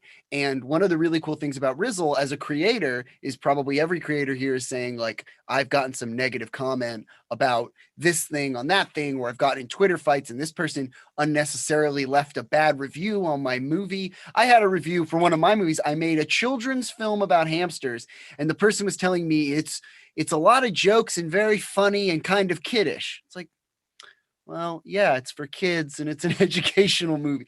So we found a lot of people scapegoating their emotions on the internet. And so one of the things about Rizzle that we connected on as their platform and me was that you have to leave a video comment in order to do something. And I found I have gotten zero. I've gotten weird people. I've gotten people who, just posting inanely, but I've gotten zero negative comments on Rizzle because you have to do it face to face, which is a really interesting element of the internet. Comments are not, if you want to talk about something that is totally disruptive, horizontal video, the shape of the video has never been a problem. The idea of having commentary attached to your project has been. You don't watch Gone with the Wind and it says, underneath it while it's playing, Derek says this sucks. But you do have to tolerate that when it comes to your work, which is ridiculous. Why should that be published along? It would be like having the reviews of food on the menu if they were negative. Why should I have that at my restaurant? So for us, it was video making is a big part of this. And so embracing a place that was having better comments and did it in vertical, it was a new way to make it. The documentary works in this really unconventional way where I put out this intervention. We obviously got a torrent from the cult of people that are just upset because we want to help them. And then we publish again and we react to what they say. And we were managed to really be nice to people. I know a creator here talked about the family courts, you know, that's a big element of these things. And these people are going through something tough. And like they said, you can either choose positive or negative, but you can also just be taken advantage of by a cult. These things are everywhere. Cults are not like a far off thing. And we were the first people to look at this group and say, you know, all the different individual cults involved in Red Pill, MGTOW, Red Pill, Incel, these were all individual cults that had infightings between them. They all disagree with each other. And we were the first to say, is this a cult? And we brought on Rachel Bernstein and Hoyt Richards and Chris Shelton, who were all in the preview there to say, obviously it's a cult. But it's been an interesting investigation. One of the things that I can say about vertical video and attached to our phones is I started making this before the pandemic. And the idea was that we were going to do it all on the internet because this is where people are getting indoctrinated. They're getting in a bad way, going on their phone and Googling, why do women break up with me? Why do women suck? And they're getting sucked into this world. And so all this manipulation was happening on the internet. So the whole production was going to be on the internet too. We were going to do all of our interviews through the internet. We were going to meet everyone through the internet to show that you could do all of this through this medium. And so when someone says, will it be through vertical video? Yeah, absolutely. And now going forward, if we do a second season there of the, you know, there's 26 episodes. If we do a second season on Rizzle, then that'll be what we do. If we do, when we do a feature-length documentary, the documentary will include the fact that we published on Rizzle and how people reacted there. But it's been really cool to see people just want to know about the places you can get sucked in on the internet and how there's a better way to do it. And, you know, speaking nicely to people was as simple as that was how we kind of achieved that. So I hope that answers why vertical is, there's nobody starting cults around vertical video. I don't think so. Not that I've seen. It's all YouTube. It's big on YouTube. They comment a lot on YouTube. We essentially stopped our comments because comment sections become a forum for this cult. And then they do a technique called hot seating within the forum itself, which is literally cultic techniques. So we didn't want to make cult forums for people. I hope that answers the one question that you asked. But go on Rizzle. Go on Rizzle. You know, it's a format where people are actually watching video, and they like vertical video. If you like this, people actually are watching videos on there. Like I said, 1.2 million hits on Rizzle, and I've been on there a fairly short while. I did notice right on their home screen it says pitch your idea, like pitch your content. So for creators, they want to be interacted with. They will talk to you. They will talk back to them. They have contests. They have contests that are low stakes. You know, these aren't. I know, speaking as an animator, a lot of times a contest can be like a chore. I spend all my time doing these things. They have contests where there's low stakes. They want you to use the tools in the video.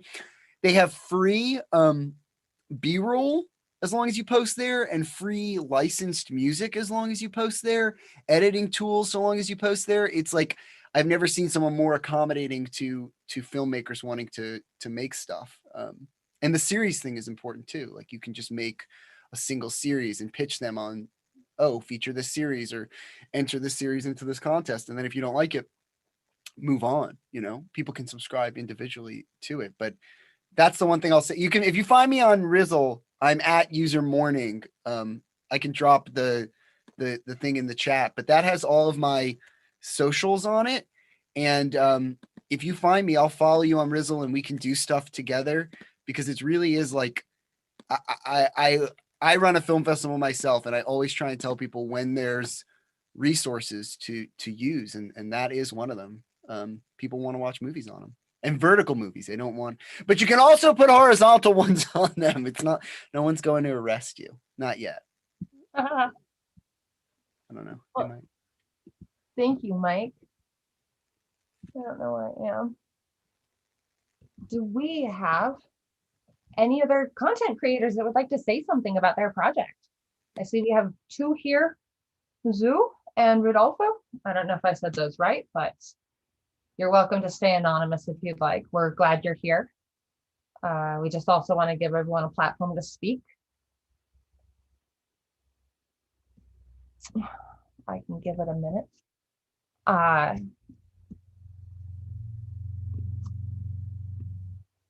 Cool. I didn't want to make this all about myself tonight. I have been working on a vertical video from an audio capstone project, and it's about 15 minutes. And despite it being an audio capstone project, it has no sound yet. So I put it off for making it a big giant premiere, but that's one reason my sister, my beautiful sister, wherever she is, Vertical, is here. One of the main reasons I chose to do vertical projects is I've had this idea for a long time. I have always, well, for a long time, I've struggled with anxiety and depression and isolation. And when this pandemic hit, it was like the door opened and I could go outside. So exactly opposite from like what everybody else kind of experienced. But it was like everybody else entered into my own world of kind of being anxious to be around people and like anxious to touch things. And like that was normal for me. Like, welcome to my neighborhood. Like I live here. So it was a really weird experience to reconnect with how I view my anxiety. And I started getting this idea in my head based on real life experiences, because anxiety puts such a box around your life, such blinders on. You live in such a vertical world when you're having an anxiety attack or any type of brief anxiety. So I really thought I could utilize the vertical format to make the viewers uncomfortable. My big whole goal in this whole project is to make people uncomfortable. I want them to feel that anxious claustrophobia and the distortion of not being able to think correctly. And I'm doing a lot of things to warp perspective intentionally. And I really want it to turn out, which is why I'm not just going to debut CRUD, but I do want to show a couple minutes of my project, and I would love some input. I'm going to do the super Kubrick thing. Once upon a time, I heard Stanley Kubrick played a movie in theaters that had no sound at all.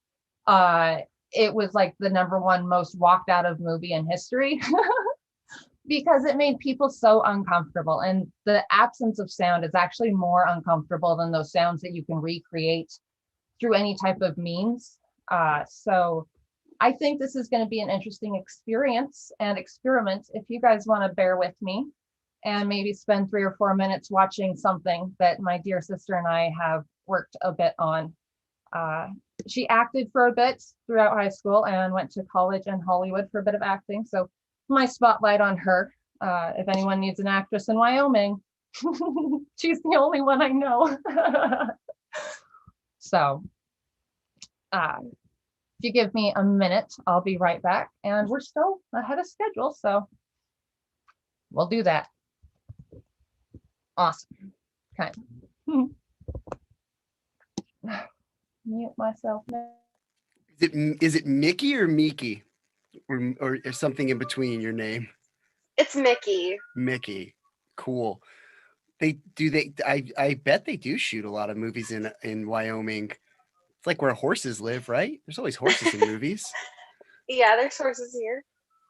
But there's always horses in movies. That's what I'm saying. Yeah. I don't know where else they'd get the horses.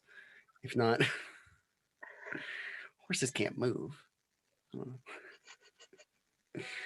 What do you do any acting like around Wyoming, like in theaters and stuff, or with films? Not so much. We're pretty isolated out here. Like I've gone and done community theater and like through the colleges and everything, and that's always been a lot of fun. It's awesome.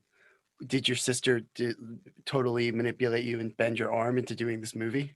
While Oh, while she's alive? absolutely, she did. Yeah. Okay. Do you need help? Blink twice if you need us to get you out from her thrall. Wait, Okay. Okay, don't. No, okay, I get it. We're sending a team in. Don't worry. We'll help you.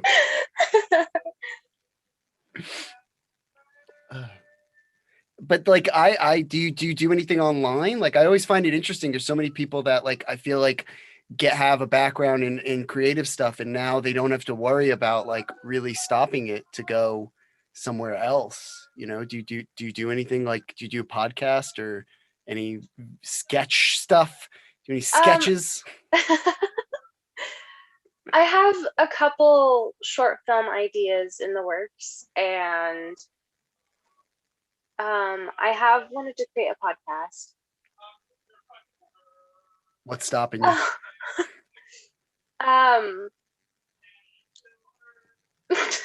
Nothing.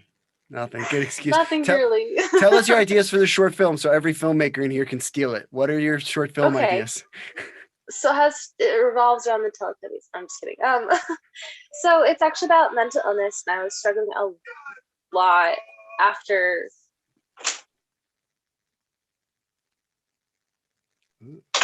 My husband came in and he's singing, so sorry. He's singing? He's singing really loud.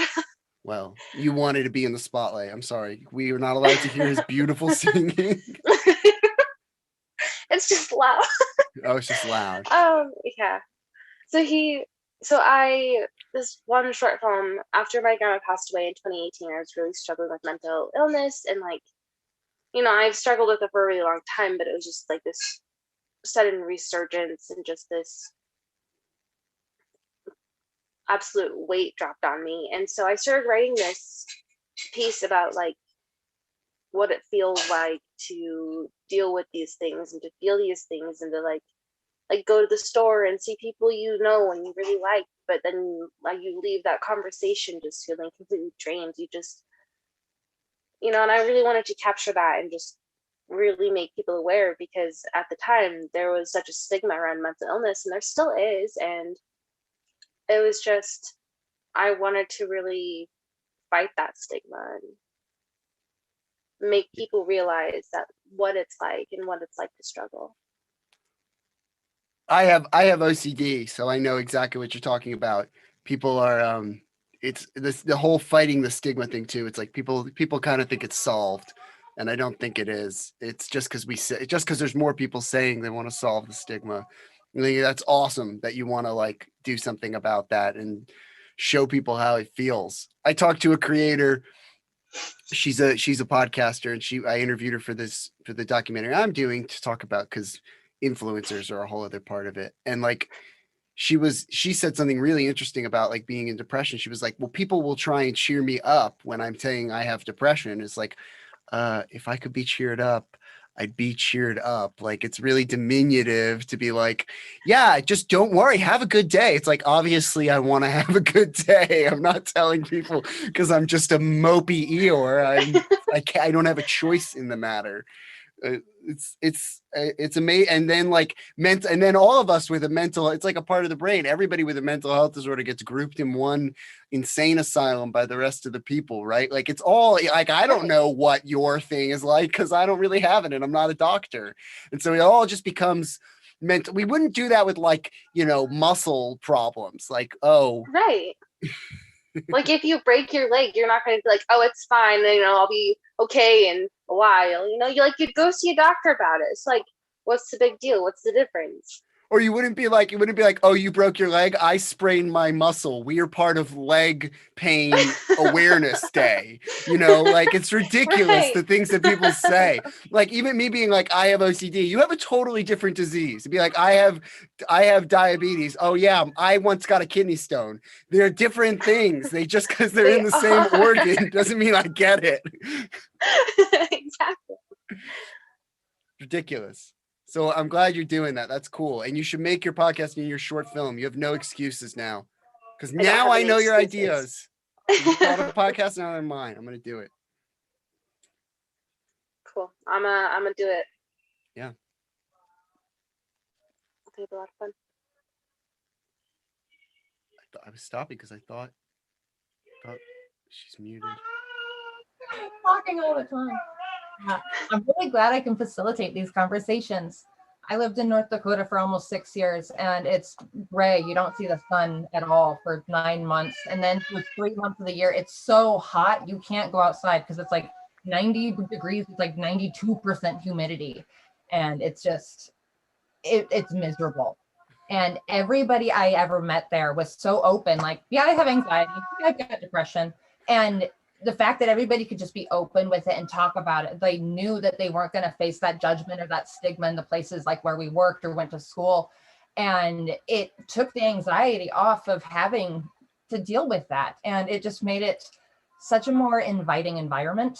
So I say we should have these conversations every day. Feel like, yeah, so how are you today? Like, I'm depressed. Like, me too. Like, we'll make through. Like, we'll be okay. We can do it. So right, and that's what it was like living in LA. It's just like you talk to somebody you don't even know, and they just like, I'm just really depressed today, and I'm just really glad you talked to me because it just made my day a little bit better. And I'm like, awesome, I'm glad I can do that. The first good thing I've heard about LA ever in the entire history of the planet. So this has been a great day for me. I have many friends, and about none of them have I ever said, and they moved to LA and they just got so much nicer.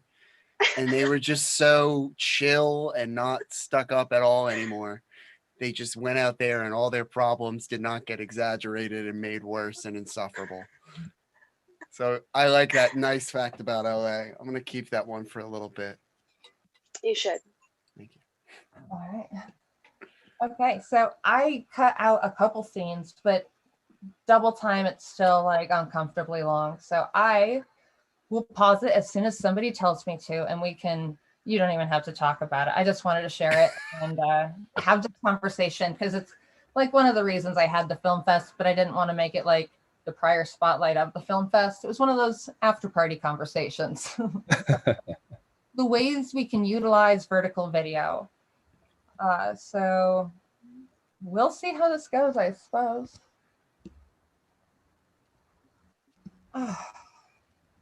No sound this time, though, so feel free to be uncomfortable. It's okay.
Does the frame rate we're seeing just because we're playing in Premiere?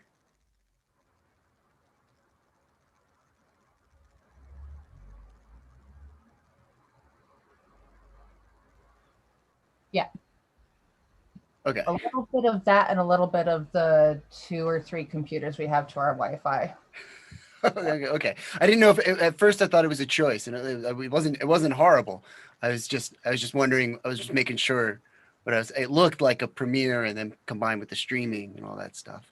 Yeah, I don't know why color popped up, but this is a workspace I made for my vertical edits. Pretty simple in Premiere. I did double time it to get through the awkwardness because it's hard when it doesn't have sound. You don't realize that when you're editing, but as an editor, I always start and edit anything on mute. So I know I'm going to have to go fix the audio anyway. So why worry about it until I'm, doing audio? So make it look good, then make it sound good. And then I do color because that's my least favorite, but. Interesting. So we were watching that on 1.5 speed, or what were we? I think so. Yeah. Yeah. You just pressed L twice. Either once or twice. Mm-hmm. Okay. Cool. But why not? Wasn't it to make us feel uncomfortable? Why not make us feel uncomfortable? Well, I can do that. Let's watch it again. The whole point was to make me feel uncomfortable. All right. Bogus.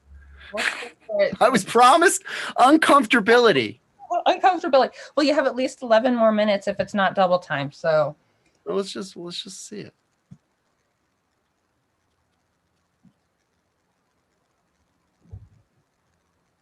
And this is sounds to scenes. What's the soundscape you're thinking of?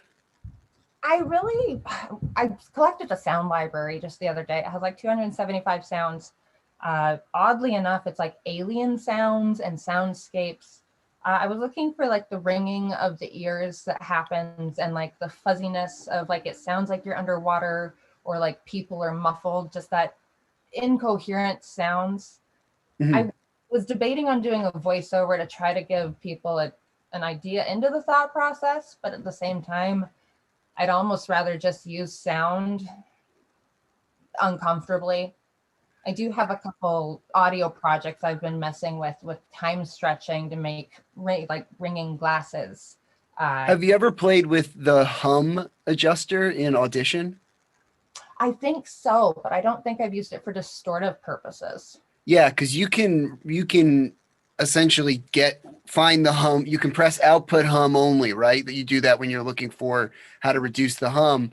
But then what you can do is reverse everything and use that hum as like what you like. I only came across it as a technique because you end up doing it by accident when fixing audio. Uh-huh. Yeah. I recently had that monster sound of output only. I was like, what? Nope. So, I think it breaks down it was supposed to be a 5-minute project, but when I got it all together, it was closer to 20.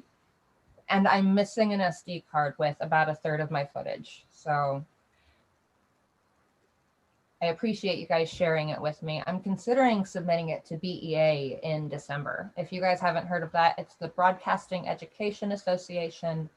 They do a convention every year. It just completed at the end of April. It's the largest. It's in collaboration with the NAB convention, National Association of Broadcasting. It's the largest broadcasting convention in the world. It's usually in Vegas, but it's been online the past 2 years.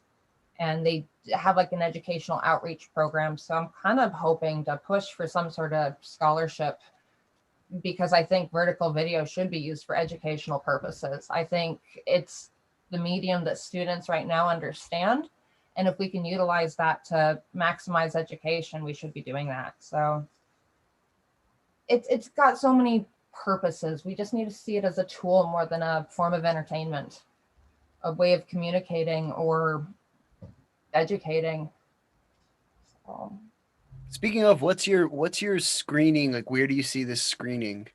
Like, ideally for people to enjoy it on a phone with headphones, like projected to fit vertical? I'm not entirely sure. I always felt like you could watch it comfortably on a phone, cuddled up in bed, whatever, when you're not feeling like going outside.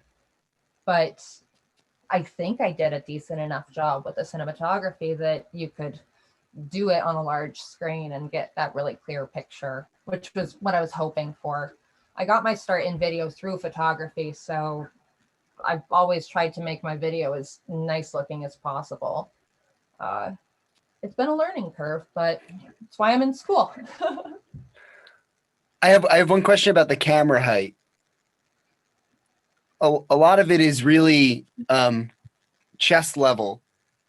Is there a reason for that? a lot of it I wanted to put her in like a tight, uncomfortable frame. I kind of shot it from my own perspective so that you could kind of just not be too distorted up until it gets to the point of actual distortion. Because I wanted people to try to be able to connect with it on like a normal level, but when it gets to the point of anxiety, I want them to notice that it's not quite right. So yeah, I think that's why I went for more vertical than, not vertical, but like chest height rather than anything from the feet or from the up above. I didn't want to make her feel any smaller than she is. I wanted her to be a relatable person that's on the equal playing ground as like you and I. Like this could be anyone. So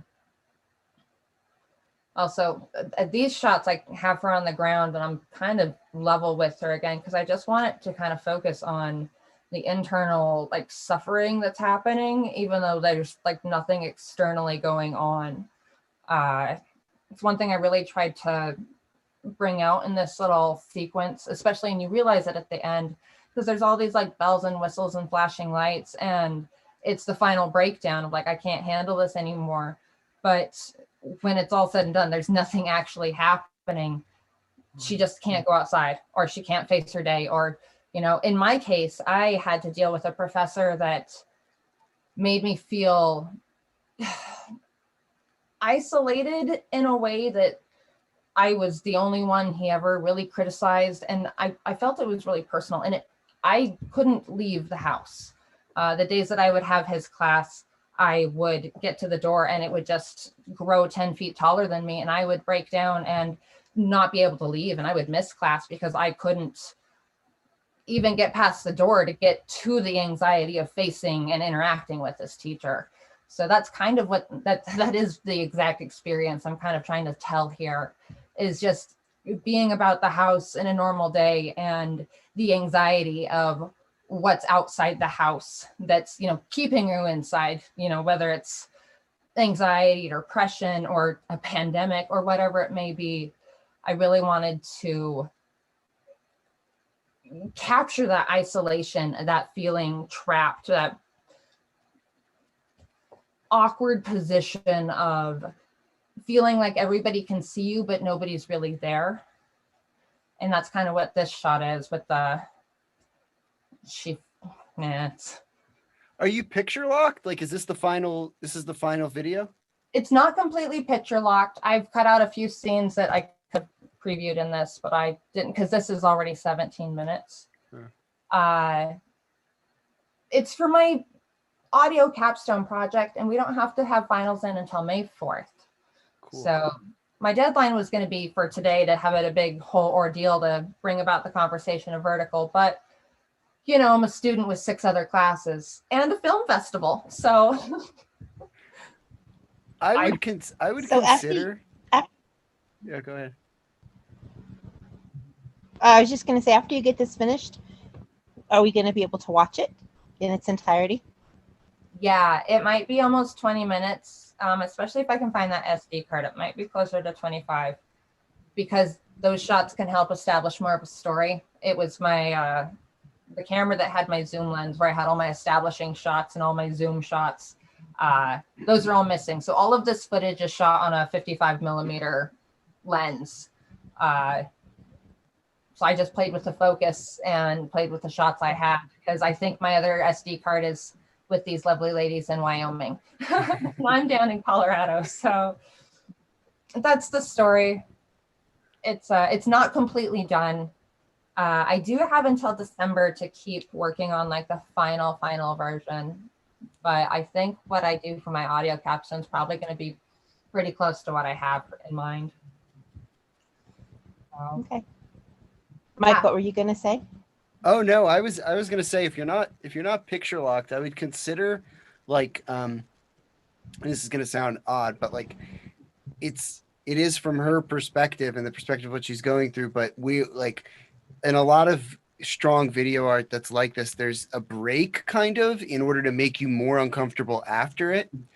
I would consider that, like, not like just like a literal break, but like, you know, something lighter, something more like even trivializing, like to be like, because this is a feeling that you feel like, oh, it's just going to class. Like, what's the big deal?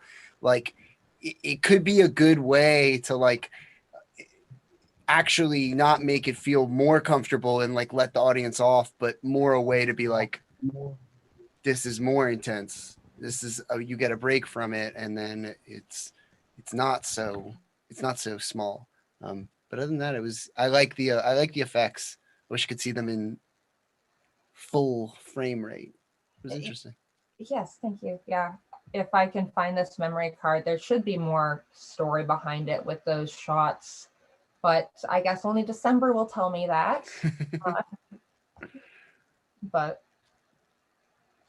yes, I take that advice, and if you guys don't want to keep critiquing me, we can call it. It's almost 9:30 here in Greeley time. If there's anybody else who would like to say anything at all.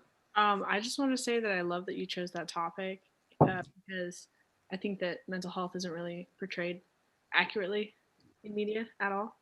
And I love Vertical for that. It's absolutely perfect and it looks great. Can't wait to see it. That's all. Thank you. Yes, I agree. Thank you. So yeah, I'll probably post it to the film festival website along all the others, at the bottom of all the others. I don't want to put mine first. We'll have everybody's full submissions available to watch, kind of like a viewing gallery. If you were in person, like an art gallery, I guess, you know. We had a lot of great ones. We just didn't have time to show. I'm glad we had time to have this conversation. So thank you all for contributing. And no, thank you. And one question, do you send a link where we can vote for the other of every one of the categories? I will send a mass email to everybody. I meant to send it in from the other computer, but okay. Never sent enter, I guess, before I got off. Thank you. Not a problem. Yep. It is on the film festival website. Okay. And I can share that link again. Super easy. Right on the venue page.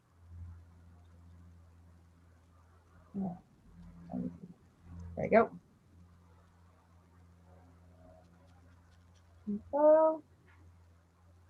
Oh, you know what? I'll just send the form over. That'll be easier. Anytime. Thank you. Not a problem. So we'll keep the voting submissions open until we get a good number of feedback, and then we'll contact everybody with emails about the submission. So we'll have all that open for, I don't know, I guess we could keep it open for the next week or whatnot to give everybody the chance to go view those at their own pace, and vote equally for all the ones we couldn't show as well.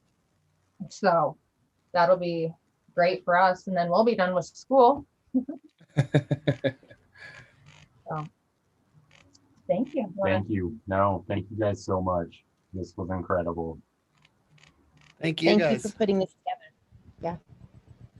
Yes, thank you. This was a great opportunity. Yep. Everybody have a great night or great morning or evening, all the different time zones that we're all in. So I've noticed it getting darker and darker in Aaron's background, which is fun. Probably get quiet from other people as well. Thank you guys. Thank you guys. Yes, I'll send out emails with all of the information for the website and the voting, and it's been a success. So thank you guys for making it happen. And it's been fun listening to you and talking with you guys. And congratulations, everybody. It's been great. Yeah, it has been. All right. Thanks. Yep. Thank you. Good night. Good morning. Goodbye. Bye. Bye. Bye.